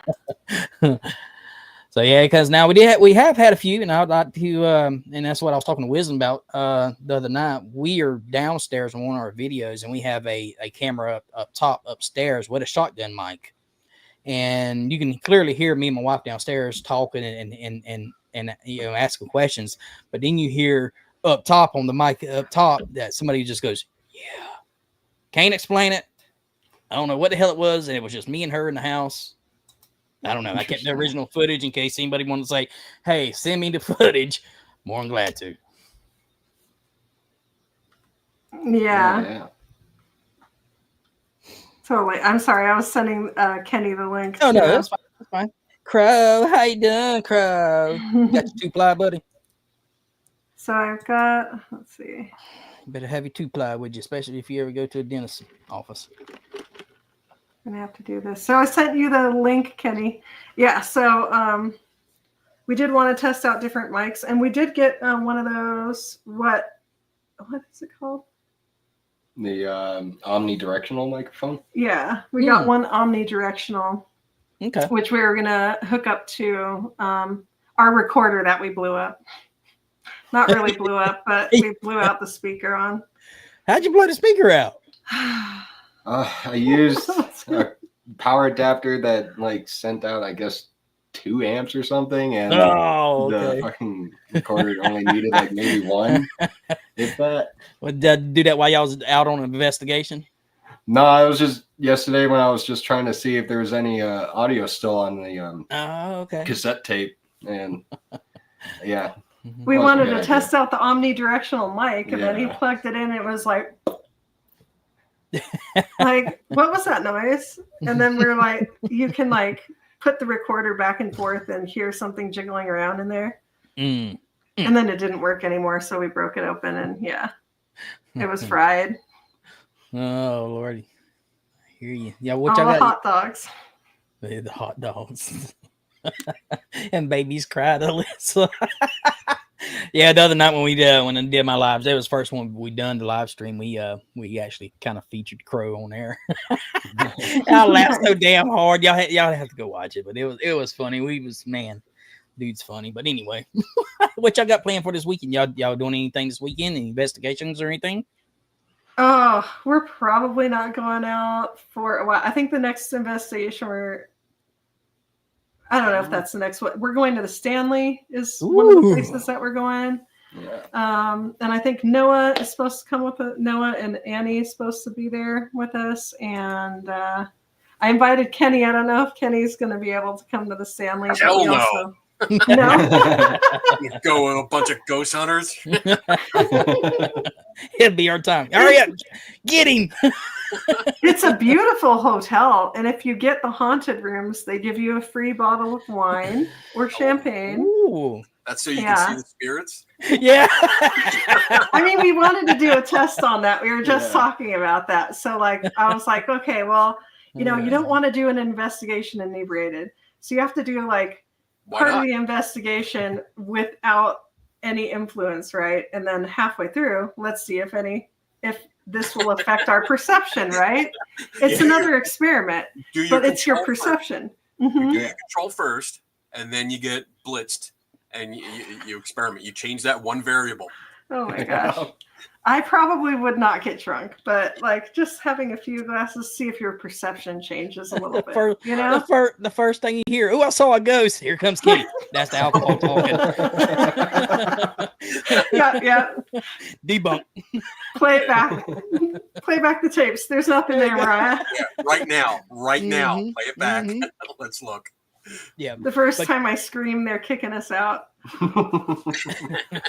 But I'll be straight up with you, Kenny. I just bought this damn thing 2 days before you let out your little release that you was doing the thing. I was like, mother. Well, the gentleman, I didn't buy it. One of the other guys on the show bought it, and he bought it over a year ago. Yeah. Because we had a live stream November 1st of 2023. And that's when he had it on in the background. So that was, I think he had just gotten it within that week or so. So it's taken that long. It's been passed around to a few people so they could play with it and see what it does and how it reacts to different things. But honestly, it's such a waste of money. I mean, I understand individual need to experiment, and I encourage that. I severely encourage that because I think it's good. I think the best way we learn is to actually do shit ourselves. That's right. But in this case, with it being like $240? Yeah, it's $250. Don't waste your money. Yeah, don't. Look at the previous research. Well, you know what? You say that and it's funny, and I think the Foreman brothers just released a damn video where they're still using it. So that's what I'm saying. And like I said, goodness. yeah, there's no Kenny, there's no sensor on this thing, is there? No. That's what I thought, because it's got the rubber piece on it, and it's like, well, how the hell does it detect anything?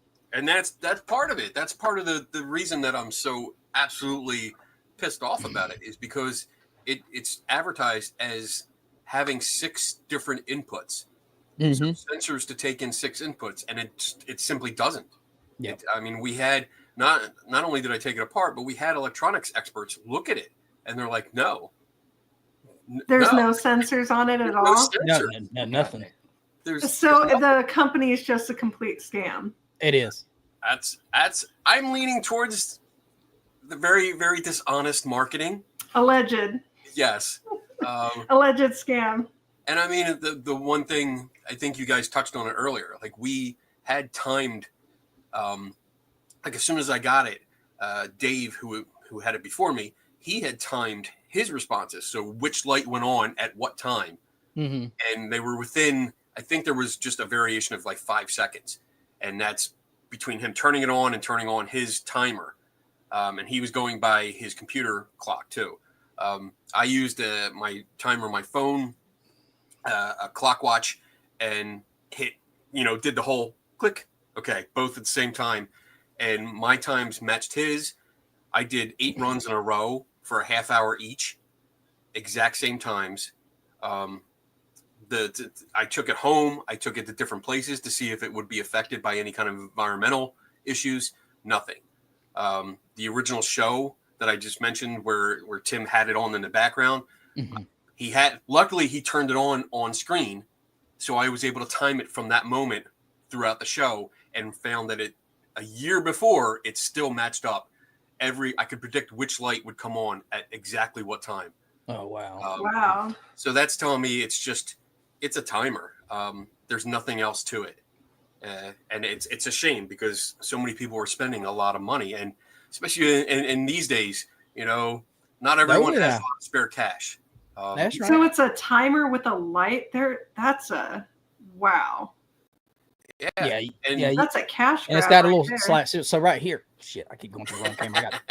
So right here, it's got that's the speaker, and then when it here, let's see. So you turn it on, and then they even light up, and then they'll say yes or no through the speaker. And I got looking at it, I'm like, this thing ain't even got a sensor on it. So how is it supposed to pick up anything? Yeah. Did you open it up yet? What, this one? Yeah. No, I haven't opened it up. Oh, okay. No. Careful, it voids the warranty. Oh no, I guarantee you somebody will buy it, but I want to take it out, because just like we did with the phone apps. So when we do our investigation, we kind of try to debunk the equipment we're using too. So with the phone app, I wrote a word on a piece of paper, and all night the damn phone app couldn't say the word. So I'm gonna do the same thing with this. That way we can actually show that it's not working, instead of people going out there and holding the phone app and this, and they're using both of them right beside. I ain't gonna say no names, Foreman brothers, but and they're like, you know what I mean? It's like, man, these guys. Very subtle. Yep. Yeah. So I look like I'm ready to fight aliens. What? Actually, I'm ready. Oh, Predator. Oh yeah. Oh, nice.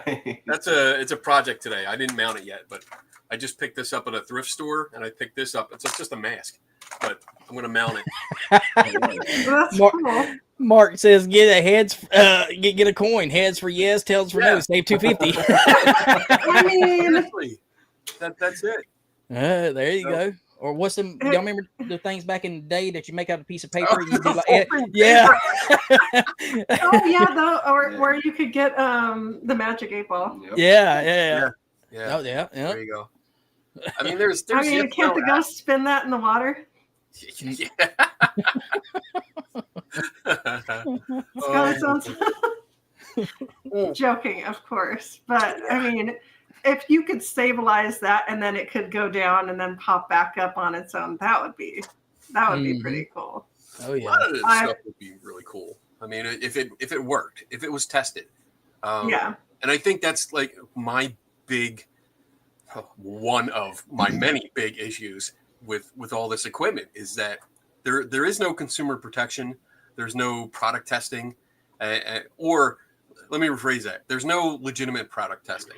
The product testing is usually, let me send it to a celebrity so they can use it on TV. Exactly. And Promotion. if it randomly beeps or lights up, then everyone's going to buy it.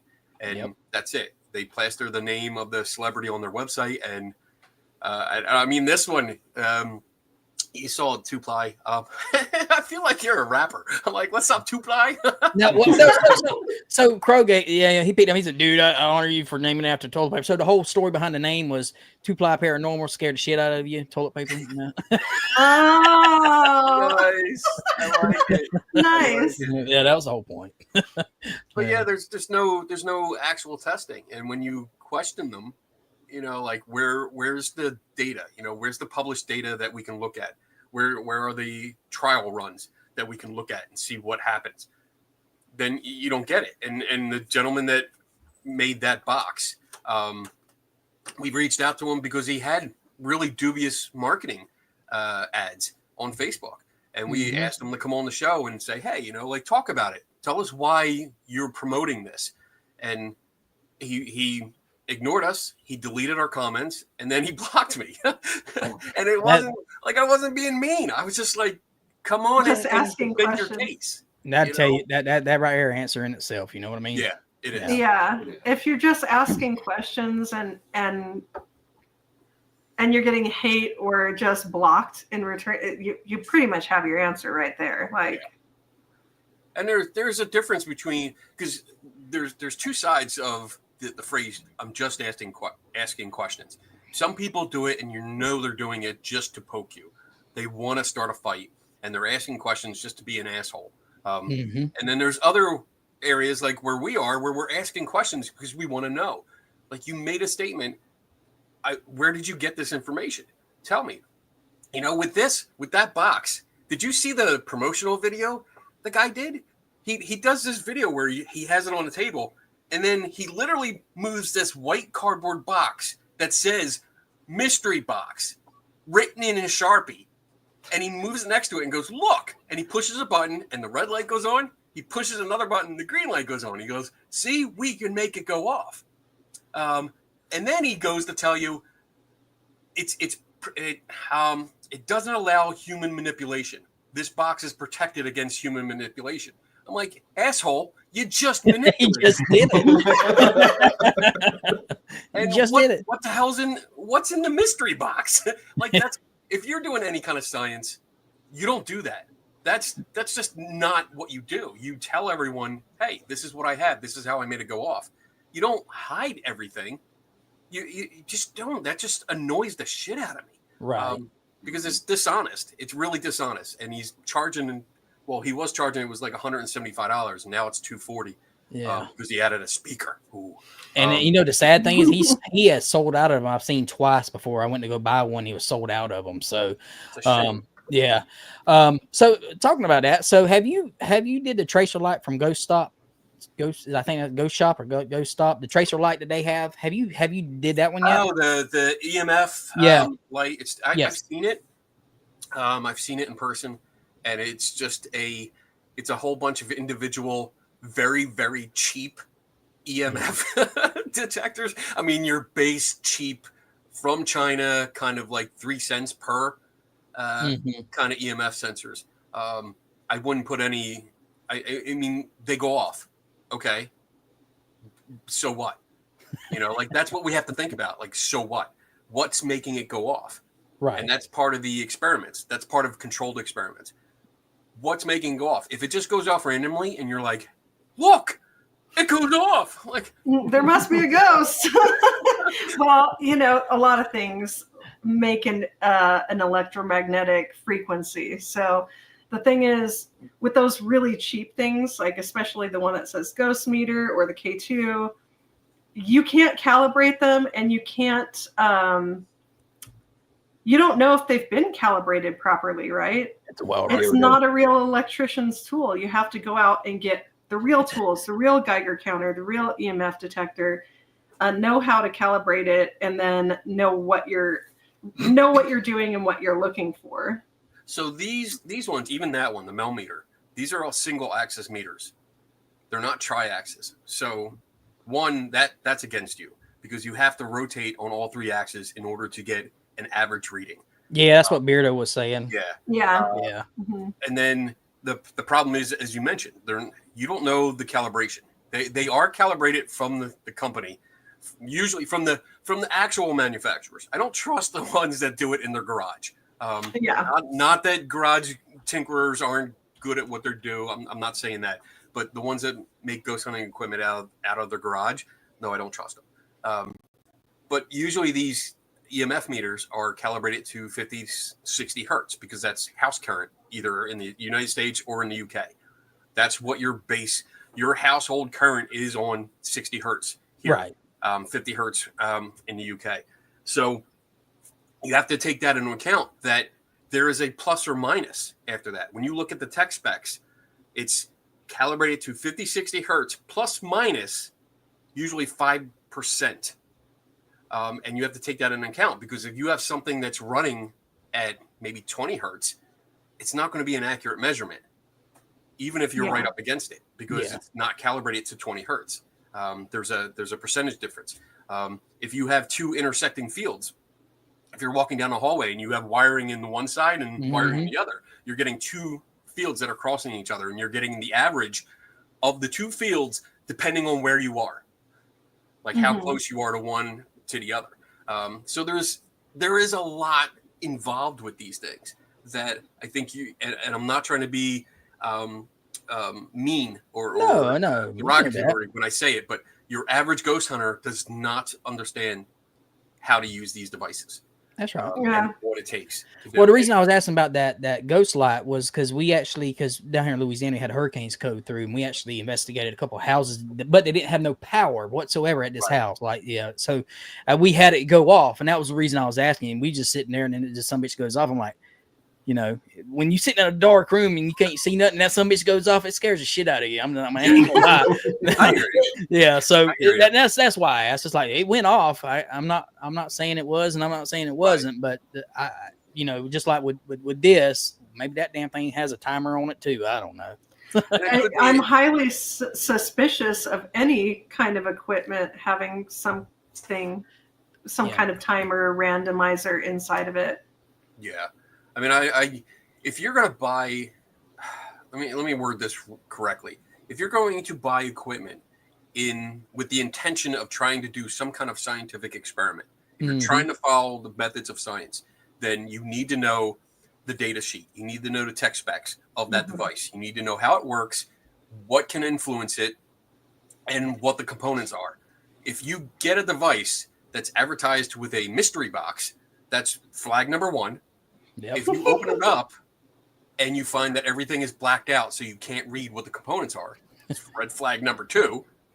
And if there is no clear understanding or description on the website available on how it works, flag number three. And I mean, you should have stopped looking at it. Right. Flag number one. Now, unless you're ordering those mystery boxes from Mindseed, then you ain't never going to get it. Oh, my goodness. I feel so bad for all those people that were scammed. Yep. Beardo's in chat. Hey, Beardo. Hi, Beardo. I love Beardo. Yeah, I saw him pop back in. I've been wanting to ask, like, how we're all from the U.S. over here, and they got their slangs. I've been asking in the Discord, like, what is bullocks? What's that? Does that mean bullshit? This is bullshit. I'm trying to learn the lingo. Yeah. And then you hear. He's really funny. I don't know if y'all watch him when he's gaming, but he's real funny. He'll go, fuck all. I'm like, what's that? What's that mean? All of them? Every single one of us. Yeah. Oh, he's so good. I like Oh, it yeah. so much. Bullets can be good or bad. See, now I'm confused. Wait, I don't think I've ever heard of it in the good way. I haven't either. See, he's confusing. Wait. I thought it was like bullshit. You know how we say, man, that's bullshit. That's bullocks. That's weird. Yeah. I don't know. I don't know. I jumped into an argument with Justin from the Paranormal Monkey podcast. Uh-huh. Apparently he was wearing what he called a jumper on his last live. And I was like, well, that's a sweater. And, Yeah, we got a jumper the whole thing, right? It was way before I even got there, but people were making fun of him because he was wearing a sweater, and he was like, "No, it's a jumper," and going back and forth. And I was like, first of all, it doesn't really matter what you call it. You shouldn't be wearing it because it looks ugly. Like, take it off. It's just horrible. Don't wear that ever again. There he is. Here we go. I was waiting for you to see him. Here we go. PMP is a fantastic channel, by the way, too. If yeah. anyone is in here and hasn't watched the Paranormal Monkey podcast, it is amazing. Ugly, that's not right. It was hideous. Ugly. Yeah, that's what I thought. RS, like the jumpers are over here, or like the whole thing, the top and the bottom, right? You know, it's like connected jumper, like a, you know what I mean? Yeah. But yeah, we looked it up, and I mean, I like Justin. Are you kidding? I do like him. I really like him. I was on a show with him. I came on his show, and it was just amazing. Like we spoke, I think, for 2 hours, over 2 hours, and I think we could have spoken for 5 or 6 more easily. Very intelligent guy, and it's just very easy to talk to, even though he wears ugly clothes. Hey, he's gonna pull out South Park on his head. Screw you, kid, I'm the home. Screw you, God, I'm the home. I think America should leave us alone. Aluminium. Yeah, we took out that extra I just so it was spelled right. Aluminium. Yeah, aluminium. Yeah, because there's 2 different ways to pronounce that. Aluminium. The American dictionary removed the I because too many of us dumb Americans keep saying aluminum. It's all right, Beardo, because the North actually thinks the South is dumb as hell too, because we don't pronounce stuff the way up north they do. Pecan. Don't start that fight again.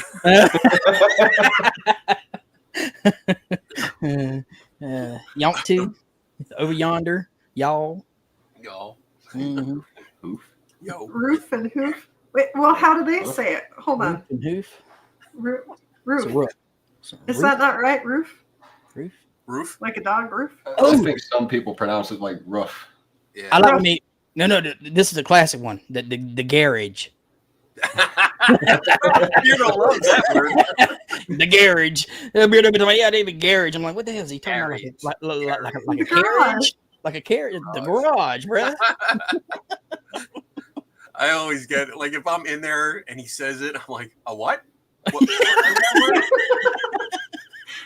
And then he yells at me. It's all good. I like the pronunciations and oh yeah. I find it fascinating. Yeah. I was watching Friday. I think it was Friday. He was gaming, and I got my because he gets the gaming and he gets the meth bombs go. I got my counter on. Oh fuck yeah! He gets going, boy. Hey. Oh man. My goodness. What's the other test? What would be some good tests that you could do with a Ouija board other than the cards on top? Oh, I don't even mess with no Ouija board.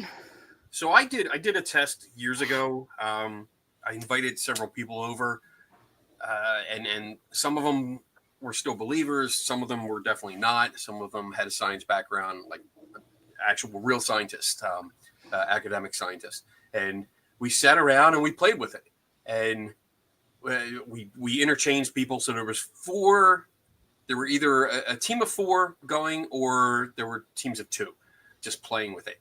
And over a few hours, we found that the number one cause of the movement of the planchette was fatigue, because you're constantly holding your hands up, your arms up, and you're trying to keep light pressure because you don't want to push it.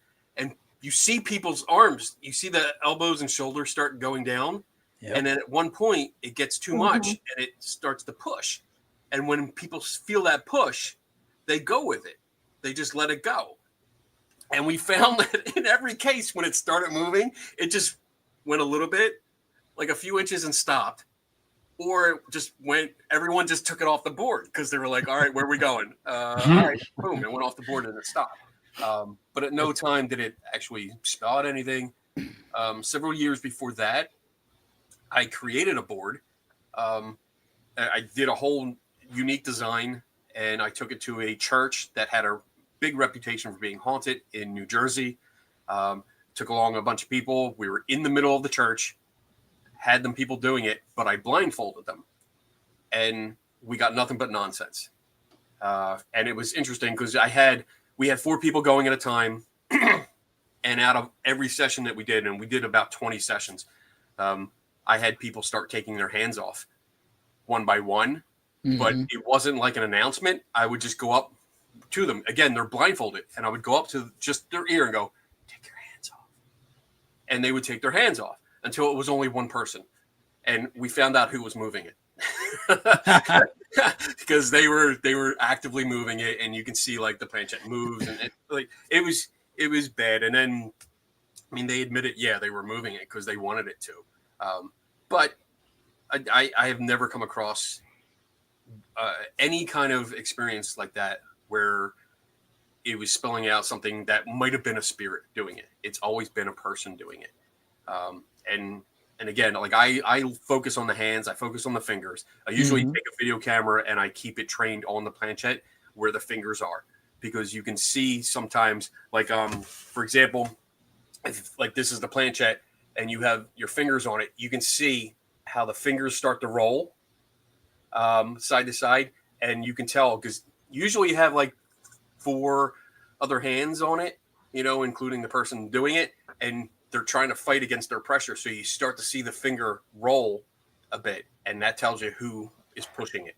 Well, I think it changes colors too, don't it, Ken? Like when you apply pressure on your fingertips, they start to change like red or. You can have the capillary refill in your nails. Yeah, will do. Your skin will get whiter a little bit if you put too much pressure on it.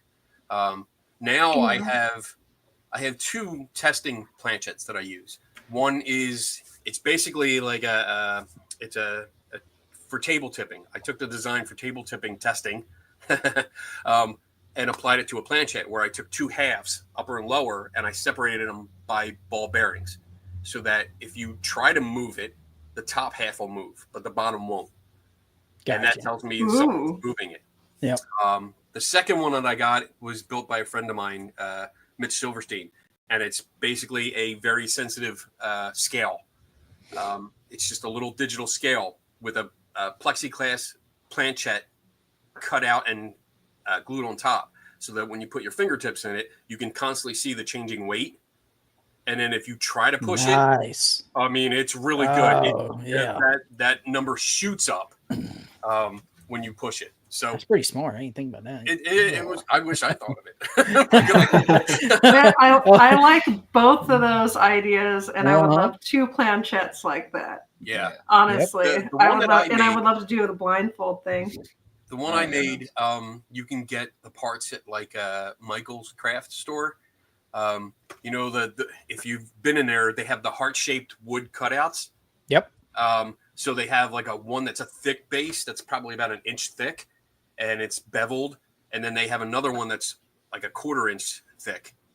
You get both of them, and they fit perfectly on top of each other. And I just dug out grooves so I could put the ball bearings, and then put a screw right through the center, and it keeps it together just enough, and just loose enough, but secure enough that you can take it around, and it's not. And the ball bearings are nothing but BBs. My BB gun. It made it really simple. So that's something you can do yourself. Yeah. Oh, nice. Yeah, we have a bunch of BBs still from the crafts. No, yeah. Yeah. Mm-hmm. So that'd be cool. That's a great idea. I want to make one of those for sure.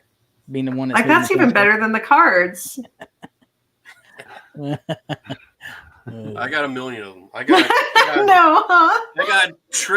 testing devices for dowsing rods. I got a remote viewing challenge that I do. I got what else? Oh, a pendulum. I got a pendulum testing device, and it's really. I mean, that one is simple. That's basically just I bought a container of pretzels, like pretzel bites kind of thing. Yep. It's a clear thing. I cut a hole in the lid and attached a clamp on the top so that the chain for the pendulum is in the clamp, you can still hold the end of the pendulum chain, but it won't affect the pendulum itself because it's clamped in the clamp. So that actually works really well. And so far, like all these ones, the dowsing rod one that I use, I've used that for, oh my God. I tell you, when I seen, I think it was, who was it? I think Overnight Watt using them. I was like, there ain't no way. I mean, because they only take a slight movement and they'll move, right, Kenny? I mean, I've never used them, but I was like, man, it's easy. It's very easy. Yes, you barely move, and that thing it'll swing. Yeah, and you just got to watch. A good trick with that, honestly, and this is probably the simplest you can do, is whoever's using the rods, if they're holding them in their hands, you have them, so you set them up like this where they're facing the camera, just like I'm doing right now, and have the camera sit up here level with their arms so that it looks like you're basically looking down the barrel of the gun. Yep. Okay. And just record them. Have them do their session. They can't walk around. They can't do this. Just have them do it right there. And play that recording at twice the speed. And I guarantee if the rods had moved, you're going to see that. Yeah, probably. Yeah. So we have an idea to like stabilize them so that you're not holding them at all. They're actually in a stationary thing, but they can still swing, right? So it depends on who you talk to, because most of the dowsers that I've talked to said that they have to hold the handles in order for it to work. Well, we wanted to attach something that was still conductive, right? Because you're putting your energy into it, basically, is how I thought, right? But that's a bad word. That is a bad word. What they originally used to find water, right? Energy. It was used well, everything is energy, right? So everything is made up of 2-ply energy. They're made to find water and minerals. They were originally used to find minerals. And that is, there's a book called De Re Metallica. It's like from 14 something.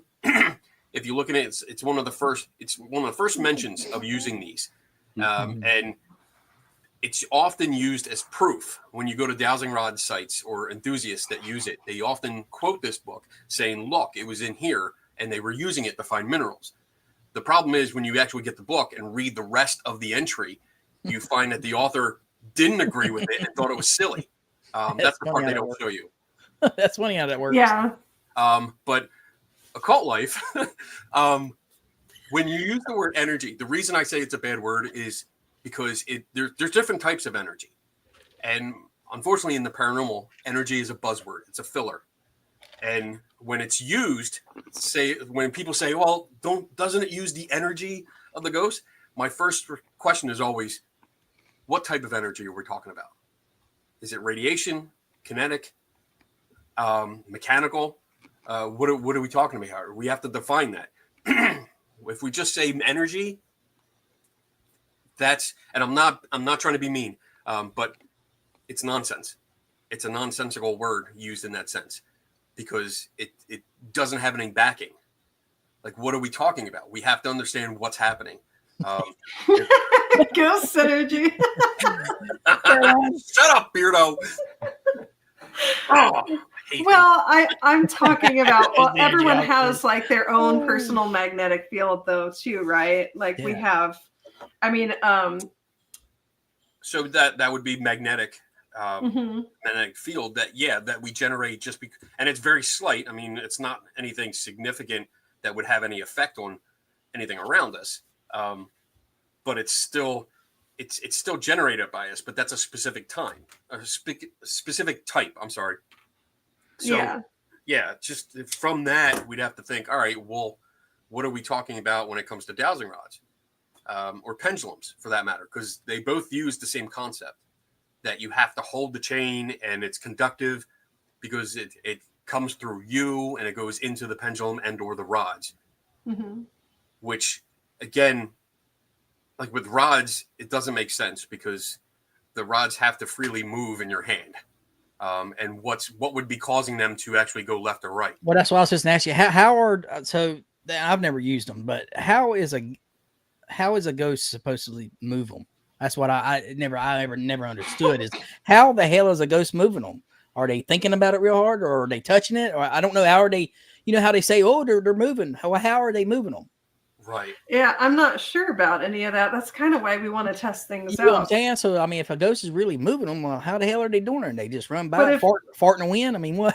You know? If someone has to touch them, right? So we're Yeah. going by that same principle. You were putting it in an independent stand where it could still swing, where it's fully held still, and then have somehow for some type of light copper that you're holding on to that's transferring what they say it is, right? Energy Right. or whatever. But just to test the theory, are they going to sway at all when they're fully stabilized? Or Yeah. well, we want to do a lot of experiments along that line. I would include a level, just to have a little bubble level on it. Yeah, that's exactly what we were going to do. Yeah, that'll help understand too. Yeah, and some kind of good base, and make sure you're in a place that doesn't have any breeze or wind or anything like that as well, because of course that's going to move them. Yeah, you kind of have to have like flags or something like that. Toilet paper. Toilet paper. Yeah. One ply. Yeah. One ply. Oh, get that shit out of here. Oh, one ply. Yeah, cheap. Only 2 ply over here. Well, I don't know. Now we if you would want to go cheap route, go 1 ply. The 1 ply would be better to judge wins. Or going to draft. I give you that. Okay. Material. But if you put it on either side of however you're going to set up these stands, I would definitely have them on either side and in the middle too, just to check, because you can very easily have a breeze going through that 6 inches over, you're not going to feel it. So I would definitely have it in there just to control. What about 2 rows of them? Because what if ghosts are moving the toilet paper? And I'm just joking, but I know some people will say that. No. You 2 rows. So you got toilet paper here and then toilet paper here. If the ones in the middle are moving, but the ones on the outside aren't. Hey, I'm all for having a whole wall. 4 walls of toilet paper. Wall of toilet paper. Yeah. And then toilet paper above and below too. Or here's an idea. I don't know how tall your rig is going to be, but like for mine, my rig is basically 2 acrylic blocks that are about an inch wide, probably about like 8 inches long. But there's 2 of them, and you can hold it basically like this. I could put that into a fish tank that's upturned, and then you seal the bottom so that there's no air gaps. So you turn the fish tank upside down, you put it on top of your testing rig, and then you seal the bottom with tape so that there's no air getting in there. And then there you go. There's your test. You have no possibility of wind or any kind of draft getting into it. Wow. Oh, yeah. It's fun. Yeah. And y'all just keep in mind, I work in a nuclear power plant, and Kenny's making me feel dumb. Oh my goodness. Hey, books of knowledge, man, and you've read a bunch of them, so I give it to you. I mean, the ideas that I get are it's just experience. That's all. I've worked on cars, trucks, motorcycles, helicopters, aircraft, tilt rotor. I've worked on a whole bunch of stuff, and you get tips and tricks along the way. You start thinking about different ways of fixing things, especially when you're a flat rate mechanic. You find the fastest way to fix something right. Make sure it's done right, but you find the fastest way to do it so you can get the maximum pay. That's right. So, yeah. Kenny is old. Yeah, thanks, RS. I am old. Yeah.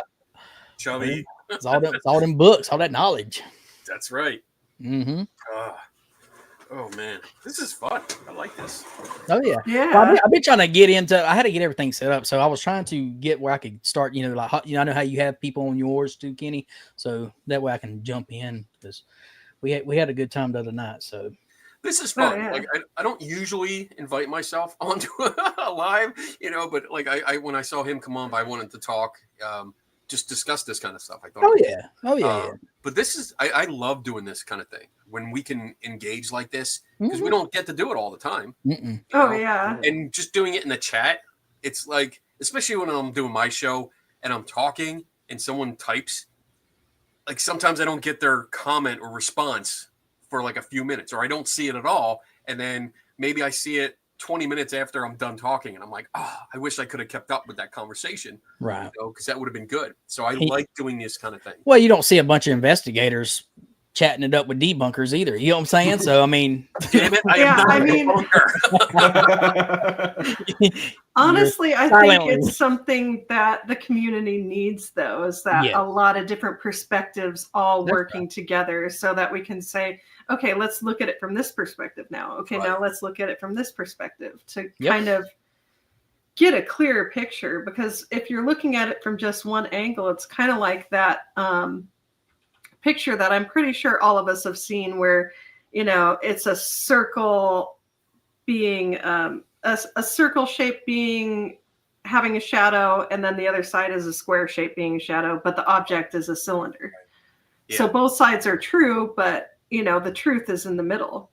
And if you don't go out and seek out other perspectives, you pretty much lock yourself in an echo chamber. Mm-hmm. You just listen to the same people saying the same thing that you're saying and not getting a different perspective. Yep. And I think that's great. I mean, that's why I go to paranormal conferences. That's why I attend events. That's why I jump on lives where it's more of a paranormal theme or anything that involves weird. I go to psychic fairs, which, I mean, they love me there. Has something ever like caught you off guard at a psychic fair? Let me think. Weirdo, you old too. I don't. Just sometimes. Well, yeah, actually, yeah, and it was not pretty. To be honest, I was at a fair and I was kind of sitting minding my own business, and somebody came up with brochures because they were promoting their booth and they were promoting essential oils, which, like they smell nice, but no, you didn't. They don't do anything. And I really didn't. No, you didn't, Kenny. I know you ain't messing. Go ahead. But the thing that set me off was that she handed me this brochure and I opened it up and I started reading it, and she's talking and I'm trying to listen, and then all of a sudden I zero in on a paragraph in this brochure that says can help cure cancer. Oh shit. And I lost my shit. And I hate doing that because when you're out in the field, like I want to remain as professional as possible, but I lost it, And I mean, I know many of us have had people that have been affected by cancer if we haven't been affected ourselves, my wife went through it. It was a really difficult time. And like, I just can't stand that. If you're going to say that you can cure cancer with your bullshit fucking oils, sorry, I don't know how much I can curse. Oh my God. Go ahead. You are scum of the earth. And I just lost my shit and I started yelling, like, how dare you? Where's the peer-reviewed academic papers that prove this? You're going around selling false hope to people. I mean, how many people do you think here have cancer? And they're going through therapy. They're going through chemotherapy, and you're gonna sell them a $5 fucking bottle of oil and tell them it's gonna cure them? No, absolutely not. And that's the only time I've ever gone to an organizer and said they need to go or I'm going. Like, I'm never coming back here because this is bullshit. A lot of it's bullshit, but this is over the top. Yeah, that's. Well, then you have to I think. Don't you have to actually? You can't make claims like that unless it's false advertising. If you do, it is against the FDA. It is against everything. Ethics. You cannot make such false claims. And most of the people that are into dubious alt med know this. And when you read their pamphlets, they work around it. Like they say, oh, it might help in conjunction with other. Like, it might help in conjunction with real therapy. But this was outright cures cancer. And I could feel, when you get like crazy mad and you can feel your heart pumping in your toes because you're so pissed off. That was it. So I haven't been back to that fair yet though. So I'm big into like common sense and stuff like that. So on the flip side though, if it really did cure cancer, wouldn't it be on the news? It would be on the news. Yeah, it would be out there, right? It would be everywhere. Everywhere. Unless they offer, right? Because if conspiracies if there was a cure, we would know about it. That's right. It would change the medical field. It would change the world because so many people. I mean, it sucks. I don't know if you guys ever had to go through it. It sucks though. Oh yeah. If you have it yourself, I didn't have it myself, so I can't speak from a personal experience, but I know from watching my wife go through it and just not being able to do a damn thing. You just got to stand there. You got to do what you can. You got to take care of them as much as possible. But to watch that suffering that they have to go through and not being able to say everything's going to be all right, and mean it. Like you say it anyway. Right. And you're hoping it's going to be okay. And you do everything in your power to make it sure it's okay. But to have someone go around and sell false hope from a plastic bottle with a dropper, like that was disgusting. And I'm still, I don't blame you. Yeah, I can see why you would be so mad. She's okay though now? Yes. She's been clear for years. She made it through. She's a trooper. She did an excellent job and made it through, and she's doing great now. So I'm happy. It worked. Good. Glad to hear, buddy. No science. We had a win there. But unfortunately, so many people aren't that lucky. And so many people are beyond care, beyond what we're capable of right now. And that kind of stuff is such a beacon of false hope, because when you are beyond, when the doctors tell you, you have this much time left, start putting your affairs in order, say goodbye, do this. You are desperate for anything. You're trying to hold on as much as possible. And then here she is over there with her little bottle of oil. Someone's coming up and like, they hold up a bottle and go, if you drink this, it'll help you. It's only like $399 a shot. They're going to pay. Oh my goodness. Yep. Yeah. That's right. They're desperate. And I don't blame the person that's trying, because you're going to try anything. And I know I would try anything, just to stay, just to have another day. Yep. But she's just as bad as did the investigators on YouTube. They're doing the same thing, basically, right? Going out and giving these families hope, and then ain't really doing nothing. Yeah, I think they're selling the people on YouTube, like the ghost hunters that go into people's homes. I don't agree with home investigations. And we could have that's a whole nother show talking about real investigators. But when you go in and you really demonstrate that you don't know what you're doing with the equipment, you don't know how to use it, you don't know what it does, you don't know how to interpret the data, but yet you determine without a doubt that there is a ghost and or demon in the house. And then after your 4 or 5 hour investigation, you're like, all right, see you later. Thanks for having us. Bye. Have fun with your demon. Good luck with that. See you later. We're going to post our stuff on social media. Woohoo! That is horrible. I don't agree with that or like that at all. And I've been following all the drama on that recently, and I was like, man, you think and hope, like in the very beginning years ago, I thought that some of them were actually like helping people and doing good, but then you find out that they're not. And that is just completely wrong. Well, see, that's what got me started into it. I've always liked the paranormal. Zach Baggins got in that the Paranormal Nightmare, and me and my wife was watching them. Was like, you know what? We like doing this stuff, and it'd be a way for me and her to travel and see all these houses. And I love history, so we was like, man, we got out there, started doing investigations, and we wasn't picking up jack shit. And I'm like, what the hell's going on? And lo and behold, guess who I found? You never guess who I found? Beardo. Found Beardo. So I found it. And that it crushed me like a little puppy. No, I'm picking. It didn't crush me, but it made me realize, like, okay, all right, well, these guys aren't as truthful and do not hold a sense of integrity in their soul. So, yeah, so I mean, we still enjoy doing it, and we're going to keep doing it. But I, like I told my wife, I said, keep watching Kenny and Beardo and all them, the way to learn more, because I mean, we ain't been doing it as long as y'all have, but we're still learning, and I want to do it the right way, but I enjoy it, and we'll keep doing it, and while watching Kenny, I mean, I keep maybe if you would have done a little sooner, maybe you would have saved me $250. Sorry. I mean, the general rule, and you probably saw it if you watched the show. Like, if we get any equipment, the three of us, because the two guys I do that show with, we're constantly talking every day and going through these kind of things. And if we do buy a piece of equipment, it's rule of thumb is that I get it last, because I usually take it apart, and most of the time it's destroyed after I get it. I mean, I'll test it. I'll do all the tests that everyone else did, because you need to replicate it.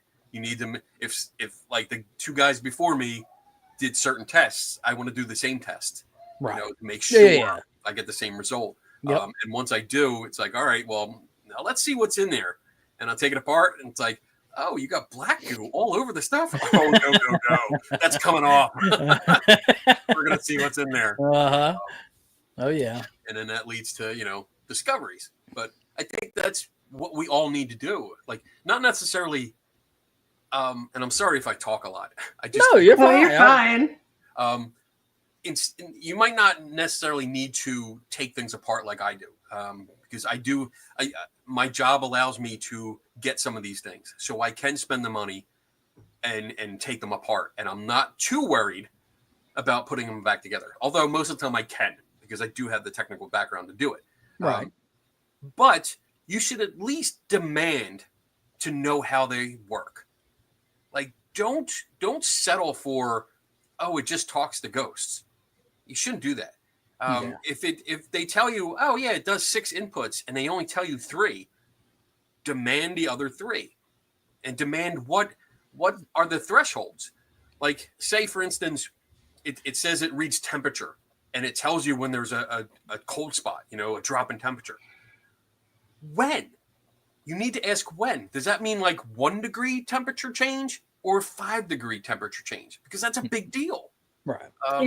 1 degree temperature change isn't that big of a deal. If it dropped like 10 degrees or 20 degrees instantaneously, that's more significance, right? Think about, like, what if it's 0.2 degree? Yeah, that's not a lot. Think about a situation where you're in a place, it's at night, it's kind of chilly, and you have people coming in and out of the room. That temperature is going to fluctuate. So you're going to get more activity if it's a lower threshold. And does it really take a baseline reading? Like, does it calibrate to the area? I know, like, the static ones, they claim to calibrate to the area. They're not. That's when you see the lights light up on your static dome or whatever static gadget you have, that's a ghost hunting device. That's not calibrating to the area. That is basically the chip resetting. So it's not calibrating to anything. The only thing that's in the static domes is one little tiny, tiny sensor that has a wafer in it, a silicone wafer, that if a static charge hits it, it changes state and allows current to flow. That's it. So there is no calibration. You talking about with the REM pods, right? No, the REM pod's different. Okay. The REM pod's not a static device. Gotcha. The REM pod is a condenser. Well, I don't know. I can't get the damn thing to go off. So, have you tried a two-way radio? Well, I mean, with a radio, yeah, that works with a radio. But I'm talking about I haven't had it go off during an investigation. So. Oh, okay, all right. Yeah. Yeah, I've had 2 or 3 of them. I even have them. Do I have it here? No, I don't. Because I have it upstairs. I built a Kenny pod. I got the Junior Thurman, and I put it into one. I got one of those little chests that you get at Michael's, the wooden chest, and I put it inside. I drilled the holes, I mounted the lights and stuff, and I took that with me to show people like you can open it up and see what's inside. This is exactly what the REM pod is. But I've taken that to places, and that and the 2 REM pods that I do have, yeah, they don't go off unless someone has keyed up a microphone. Right. And that's about it. Yeah. Yeah.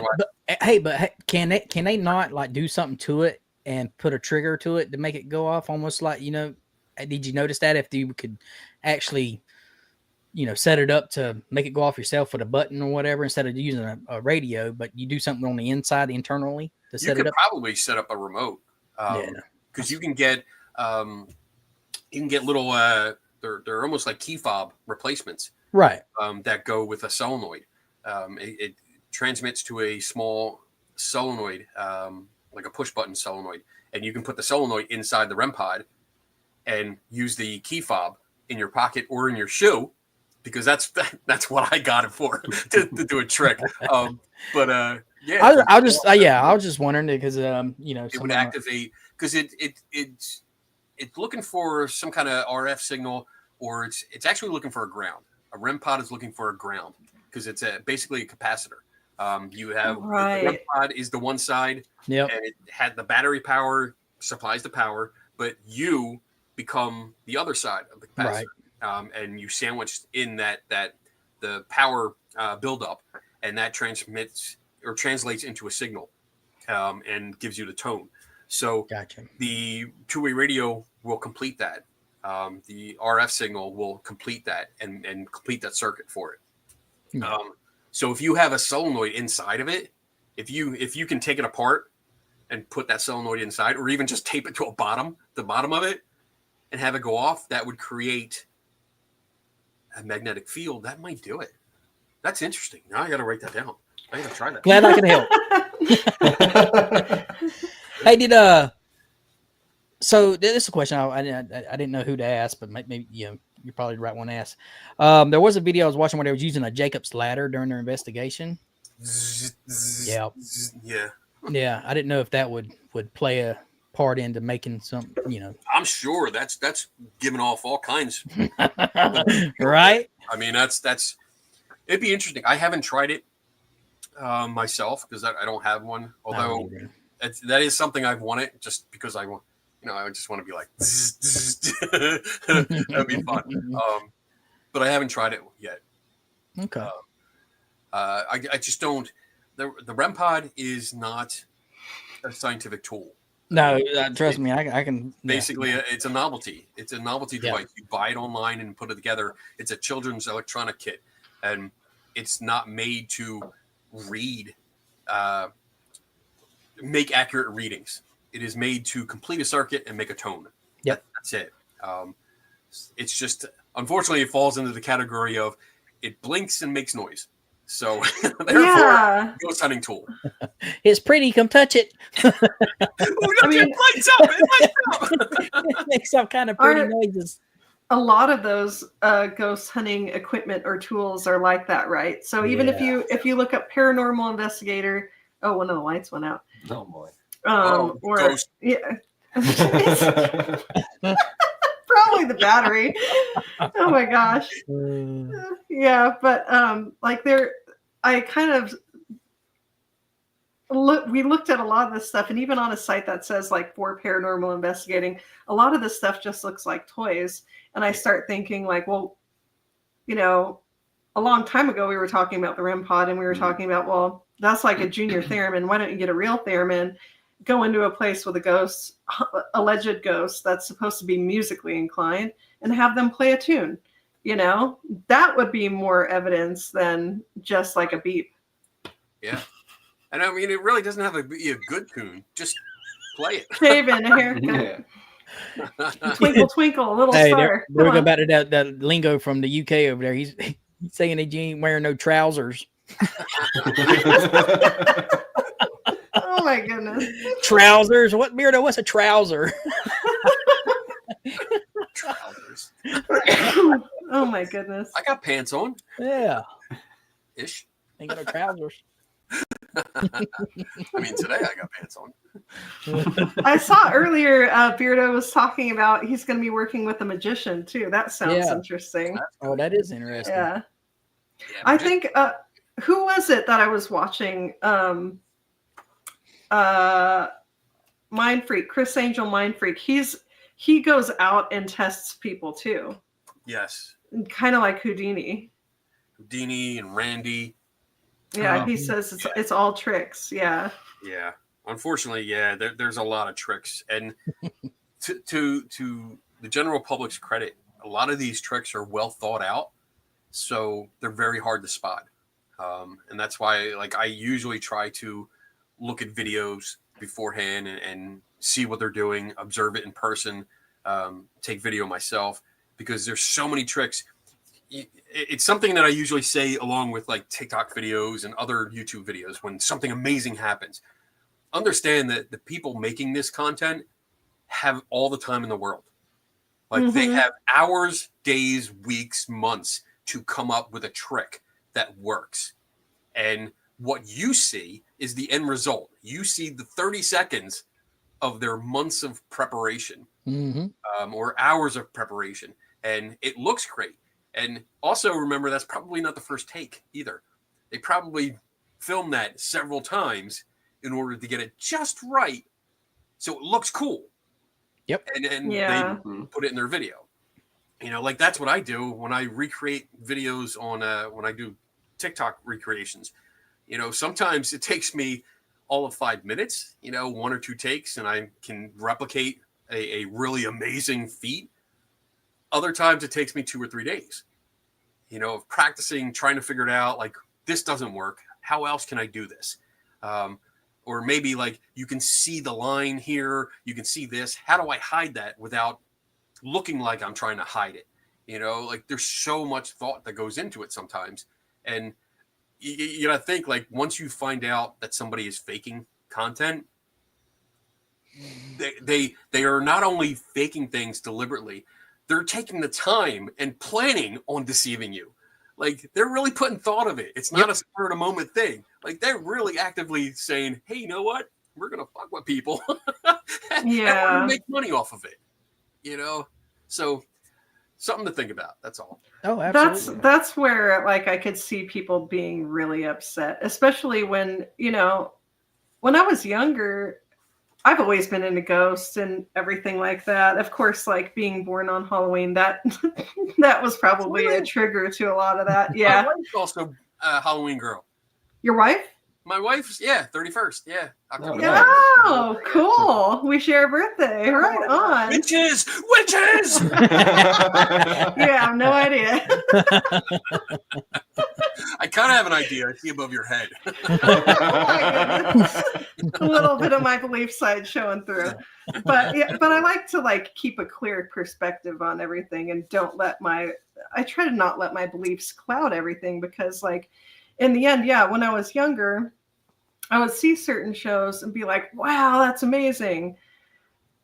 But then you have people showing you how it's done. You're like, oh, okay. Well, because it's on TV, and honestly, I have a lot of friends that worked in the special effects department for Hollywood and, you know, different things like that. So they showed me a lot of stuff. And unfortunately, they've worked on adding special effects to some historic places. And I'm not going to say the names of any of those places, but I kind of, you know, I know certain things, so I got disillusioned to that. But I've also had my own experiences that were very powerful and profound. So it's, you know, you never know.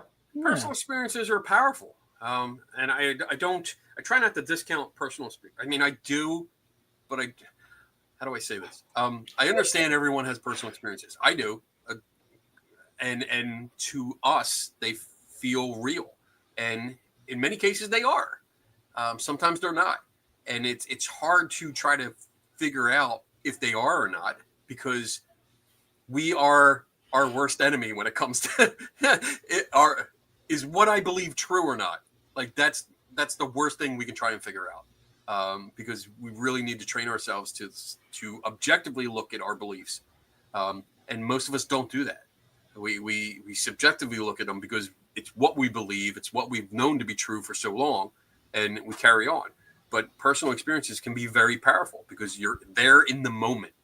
And unfortunately, I think many experiences, we're not ready for it. We're not prepared. We're not going, okay, do it now. And it happens. It's usually when we're doing something else and a weird thing happens. And oh yeah, for sure. And fully attention. But yeah, I mean, for years I was like that too. Something would happen and I would stop and be like, oh my God, it was a ghost. Holy shit. It was awesome.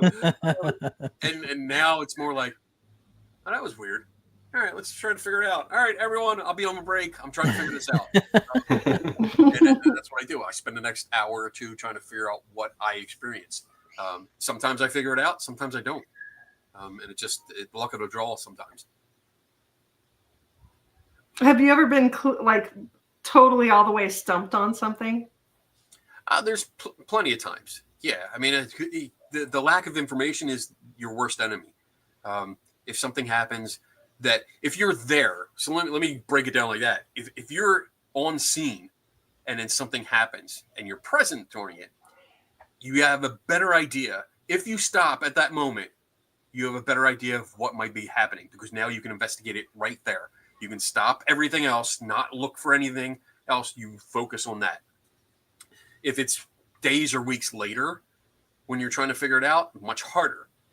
If it's a story that someone else is telling you that happened to them, it's really difficult, if not impossible, to figure out what's going on because you're not getting all the information. I can tell you, for example, like, oh, I was in this room and I saw the shadow down the hall. How do you explain that? Like, that's some of the requests that I get. And to be honest, I can't explain it because I don't have all the information. I don't know what the hall looks like. I don't know where you were. Yeah. What hallway? There's been a car passing by. Right. We need more information. And so, yeah, there's been plenty of times where I can't figure out what's going on. And that's from lack of information. That's why I try to focus on cases for my articles and videos where there is enough information. There's plenty of information that I can go through, backtrack through, look through archives, and try to piece the puzzle together, which is sometimes much easier because if it's like 20 or 30 years later, you can look at everything from a wider perspective. But then on the other side of the coin, it's 20 or 30 years later, and the place probably doesn't exist. Maybe the people aren't around anymore. You know, maybe they moved away or they died, and you can't talk to them. So there's all kinds of problems. So that was the long answer. The short answer is yes. There's been times when I've been stumped. So before I jump off, because my fists have to go eat, I'm gonna ask, what would be the perfect evidence, Kenny, that ghosts? Well, to you, sum it up. What would be? Honestly, I think, and I've said this a few times, that I think it would be hard, right? Because even if you caught it on camera, then it'd be like, well, what was over here? You know what I'm saying? It would have to be right. Like, you know, optical illusions, and you need repeatability. You That's really right. do, and predictability. Honestly, you need predictability. Random stuff happens randomly. That's right. And that means like anything could have happened. And if it doesn't happen again, if it's a one-time random event, things might not line up again, so you can figure it out. So for me, it would have to be something that's predictable. I use an example that, like, if someone claims that every night at 1 a.m. we hear phantom footsteps come down the stairs, the main staircase, that's perfect because that's predictable. We can be there. Yeah. We can figure it out. We can set up equipment, like, you know, vibration sensors, real ones, not fucking cat balls. Don't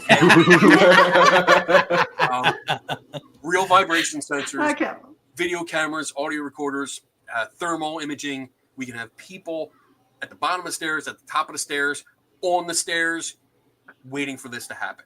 Let's do it. You know, awesome. Yeah.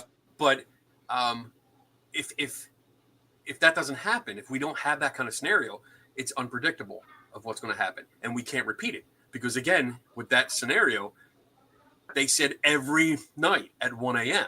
So you can go back the next night and the next night and repeat this and say, all right, cool. We can actually study this. This is awesome. But I guess my dream situation would be, it doesn't even have to be in a haunted location. I would be happy if it happened right here, where a ghost just pops into existence, looks at me and goes, hey, I'm dead. I'm a spirit. What do you need to know? And I, first and foremost, poke. I need to But how would you know that you weren't hallucinating? That's the poke. That's where the test. I mean, if the poke comes in. The poke comes in. Poke is first. I want to see if it's squishy. I want to see if it's cold or hot, or if I feel anything. And then if that's it, I was like, all right, cool. I poked you. I feel something. Filling up a ghost, Skinny. Hey, you do what you got to do. Hey, you gotta do what you gotta do, huh? Ain't no one gonna blame me when I know the entire world. But then I would be like, I'd call out to my wife, "Hey, honey, come down here for a second. Got something to show you." And then I'd start asking questions like, "What's your name? Where are you from? When did you die?" And I would expect clear-cut answers that I can write down and verify. I would take some pictures. I would have a camera going. I would subtly, come down here, click on my webcam so that I can record it to see what's going on. And sorry, I keep reading the chat. That's the start. Yeah. I mean, that's honestly the start. I don't know where I would go from there. I would probably, one of the questions would like, how much time you got? Because I want to call some friends. Can I call? Right here. Sure. For 1 second. Wait, do you drink coffee? Can you? What happens with coffee? If you drink coffee, what happens? Does it make you poop? Like, does it run right through you? My headphone fell off. So many questions popping in my head. Like, where do you go when you disappear? Like, what are you still here, just invisible? Like, do you watch me, freak? Is it like the movie Ghost? Patrick Swayze trying to move the can. Here's a penny. Yeah. Here, move this. Can you swish it? Yeah. Can you possess me? Like, cool. Does it feel weird? Come here. Come on, jump in. Oh my goodness. He's like, possess me. Come jump into my body. Jump in for a little bit. Yeah, come on. Move me around like a meat puppet. Where do I go? Like, here comes your wife. Where do I go? Here comes your wife. Kenny, it's the alcohol talking. Wish. All right, guys. I'm supposed to go have to go eat. So thank you for inviting me on Cult Life. I appreciate it. Kenny, it was good talking to you. Anytime. Good talking to you, sir. I would love to talk to you some more in the future. Anytime, man. Anytime. Oh yeah. So thank y'all for having me. Y'all have a wonderful rest of your nights, okay? Awesome. Thank you. You too.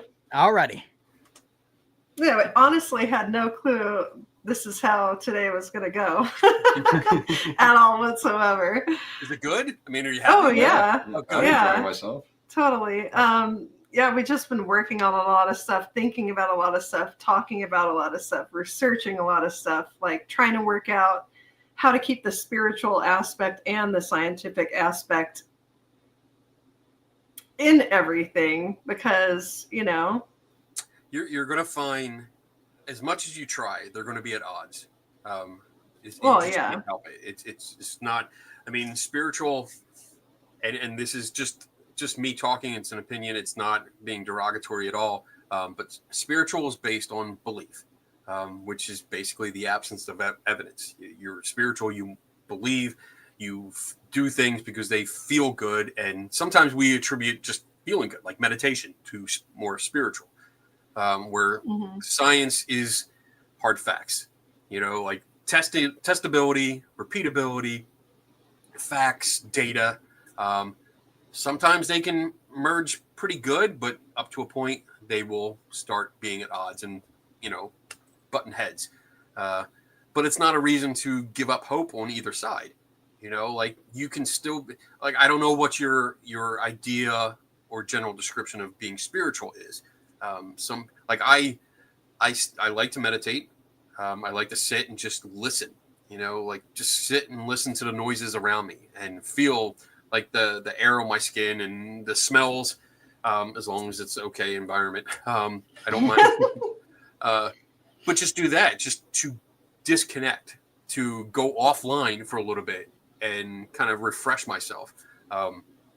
So for me, that's as spiritual as I get, unless I'm playing a Jedi. When I have my Jedi robes on, which I do have, then I'm all in, baby. Then you can use the Force. Yeah, I mean, and the best. Well, that's what energy is, Kenny. The Force. It's metachlorians. I don't believe in metachlorians. I don't subscribe to that. No, I don't either. I think that's a bullshit way to get around it. Just let the Force be the Force, damn it. I think we're at odds with that because what year were you born, Kenny? 72. 72. So I'm 78. So we're along the lines of like the first 3 Star Wars, but then yeah. Oh yeah, you like the metachlorians. I think it's a cool topic. It's an interesting perspective. Well, the way that you described how you liked what you liked about it, like I was like, okay, I could get behind that. But when I first saw it, I was like, they ruined Star Wars. Yeah, when he said that. And I was like, the metachlorian count. Like, what? Come on, man. Just go back to, like, the mysterious force that surrounds us. Yes! Like, all together. Like, don't talk about little organisms that live inside you. That freaks me out. But there is little people living inside you. Gosh, I don't think about it. I tell my kids. Like, hey, little people, can you hear me? That goes into a whole nother line of scientific testing. I know, don't it? Oh yeah. But I think about all that weird stuff all the time while we do. And I tell my kids there's little people living inside your body, and if you eat that, they're not gonna like it, I try to get them to eat better that way. Oh, that's funny. I like it. That's a good idea. Oh, all right. Oh, all right. Yeah. Well, I'm gonna get off. Thank you so much for letting me come on and join and talk with you guys. I appreciate it. Thank you for joining. Yeah. Anytime. Awesome. Anytime it's on, and if you have a question, like I said, if you have a question you're not sure, feel free to run it by me. And I don't mind. I'll give you my opinion, and you can do whatever you want with it. Definitely gave us a lot of different ideas and things to do to test different things out, for sure. Definitely. For sure. Good. Yeah. Good. And that's all this is about learning. We all just need to never stop learning. That's basically the idea. Don't think that you know enough, because you don't. And I never think I know enough, because I know I don't. Don't think what you're doing is good enough, because it can always be better. Oh, exactly. Yeah. Ask around. Except for, don't ask Zach Baggins. Don't ask like those people. Don't ask them, because they're entertainment. They don't know what they're doing. Zach Baggins. Oh God. I mean, you can ask them to know what not to do. What would you do in this situation? Great, not doing that. Exactly. Yeah. All right, everyone. Thank you again. Appreciate it. Thank you, Kenny. Bye. Bye-bye. All right, everyone. It's just us again. But it is getting late over here. And I think Paranormal by the Sea, what time do they go on again? We are Mountain Time. So I think they were premiering at 9, but I don't know what time. Do you know where they're based at? Like if they're in the UK or the States? I think Paranormal by the Sea is UK. They said, I think he went on 9, which would have been 2 hours ago. Oh, no. If I'm not mistaken. I did see them pop in here too, but I think they were premiering a video. It's 11 here. You guys are all still on. I can't believe it. Well, thank you very much for tuning into this whole thing. It's been a crazy Sunday for us, almost all day long. We're probably going to have to get ready to like make dinner soon. And then I really do have to get to like actually recording the rest of that video so we can put it up, because I'm really excited to post that up. Yeah, that was us having a conversation with Kenny about the flashlights. If you haven't seen Cheeseman Park yet, like I said at the beginning of it, oh yeah, we don't need the headphones anymore. They're falling off my head. So if you haven't seen Cheeseman Park yet, yeah, we were questioning it because we had taken them out just to test them out, and it was before we saw anything about how the flashlights worked, and they were going on and off, and it was in the cold, and we didn't heat them up, so we had questions about that. Asked Kenny, he took a look, and then this video coming out is, you know, us having a conversation about it and Kenny explaining exactly what's happening. So, yeah, that should be out, you know, in the next couple of days. But you guys have all been on here for far too long. Thank you so much for being with us and joining us. And thank you to Two Ply. Go over to Two Ply, check out their channel. It is excellent, really funny. They joke around. Yeah, husband and wife couple. It's good stuff. Very real, very down to earth. Yeah. Beardo's been in the chat. If you're in this chat, you probably already subscribed to Beardo. But go over to his channel anyway, check it out. Kenny, of course, if you're not, probably everyone in this chat is already subscribed to everyone. But community. Sarah's been helping us out moderating today. Sarah has a fantastic channel. Yeah, that's how you show the comments and all that. Plop them up on there. There you go. Let's test it out. Oh yeah, that's RS Paranormal. It was fun. Yeah. Missed most of it. Yeah, I saw you pop in and never worry about being late. You can always rewatch if you want to. Thank you, Sky. Yeah, it was fun hanging out with everyone. I really didn't expect that. I expected us to just pop on and say hi for an hour. I didn't even know who would be around. So, yeah. Thank you. Oh, Dotson's in here. Hi, Dotson. I'm sorry. I've been ignoring the chat so much. There was a lot going on for that, last hour, I think it was. Yeah. Yeah, so. I kind of want to, okay, so before we take off and leave, how we're going to do lives from now on is I'm going to be doing the ones where I'm probably going to be reading most of the comments and trying to respond, and that's going to be in the morning. I think I'm probably going to have to go back through and read the chat again, but I think that probably be Tuesday mornings or something like that. And then Zach and I will do one live a month. Because we do have the kids every other week. Yeah. And when they're around, I try not to do most of this online stuff because I want to spend as much time with my kids as possible. So we'll do one live a month where it's the both of us. And for that live, we're probably going to have some type of a topic that we're talking about. So we can take guests and talk about the topic. And then at the end of it, we'll open it up to questions between people. So we'll have that too. So that'll kind of be a topic type of live. And yeah. So good day, Friday. Friday House. Oh, hi, Friday House. How are you? Yeah, we were winding down and getting ready to stop the live stream, but feel free to rewatch. Two Ply Paranormal was on, and so was Kenny Biddle. Excellent. I didn't know anyone was even going to be in the live today. That's crazy. I thought it was going to be like how it normally is. There's a couple people. Usually it's been growing, but usually it's like our family and a couple people that we know, and that's it. So it was crazy that all of you are on here. Thank you so much for joining us. And we're actually going to probably make dinner and then start a little bit of filming for the parts that we need to do, the introduction, basically. Okay. For the flashlight video. Were you still looking to go to Cheeseman Park and try that flashlight?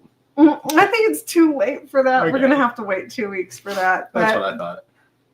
that whole experimentation video is going to be coming out probably over a year from now, so we have time.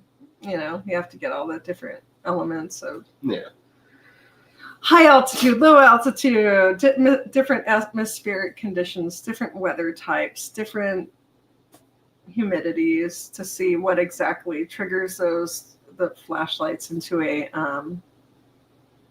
randomized temperature cycling is what I'm going to call it. It's not actually technically a heat cycle. It's a temperature cycle. But thank you all again for tuning in. Do you want to say anything before we leave too?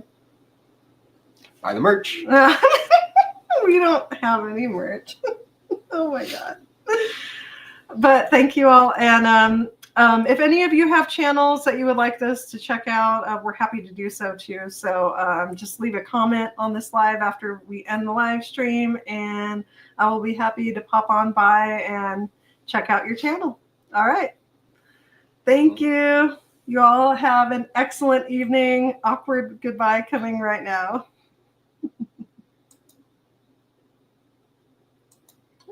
Like a bit of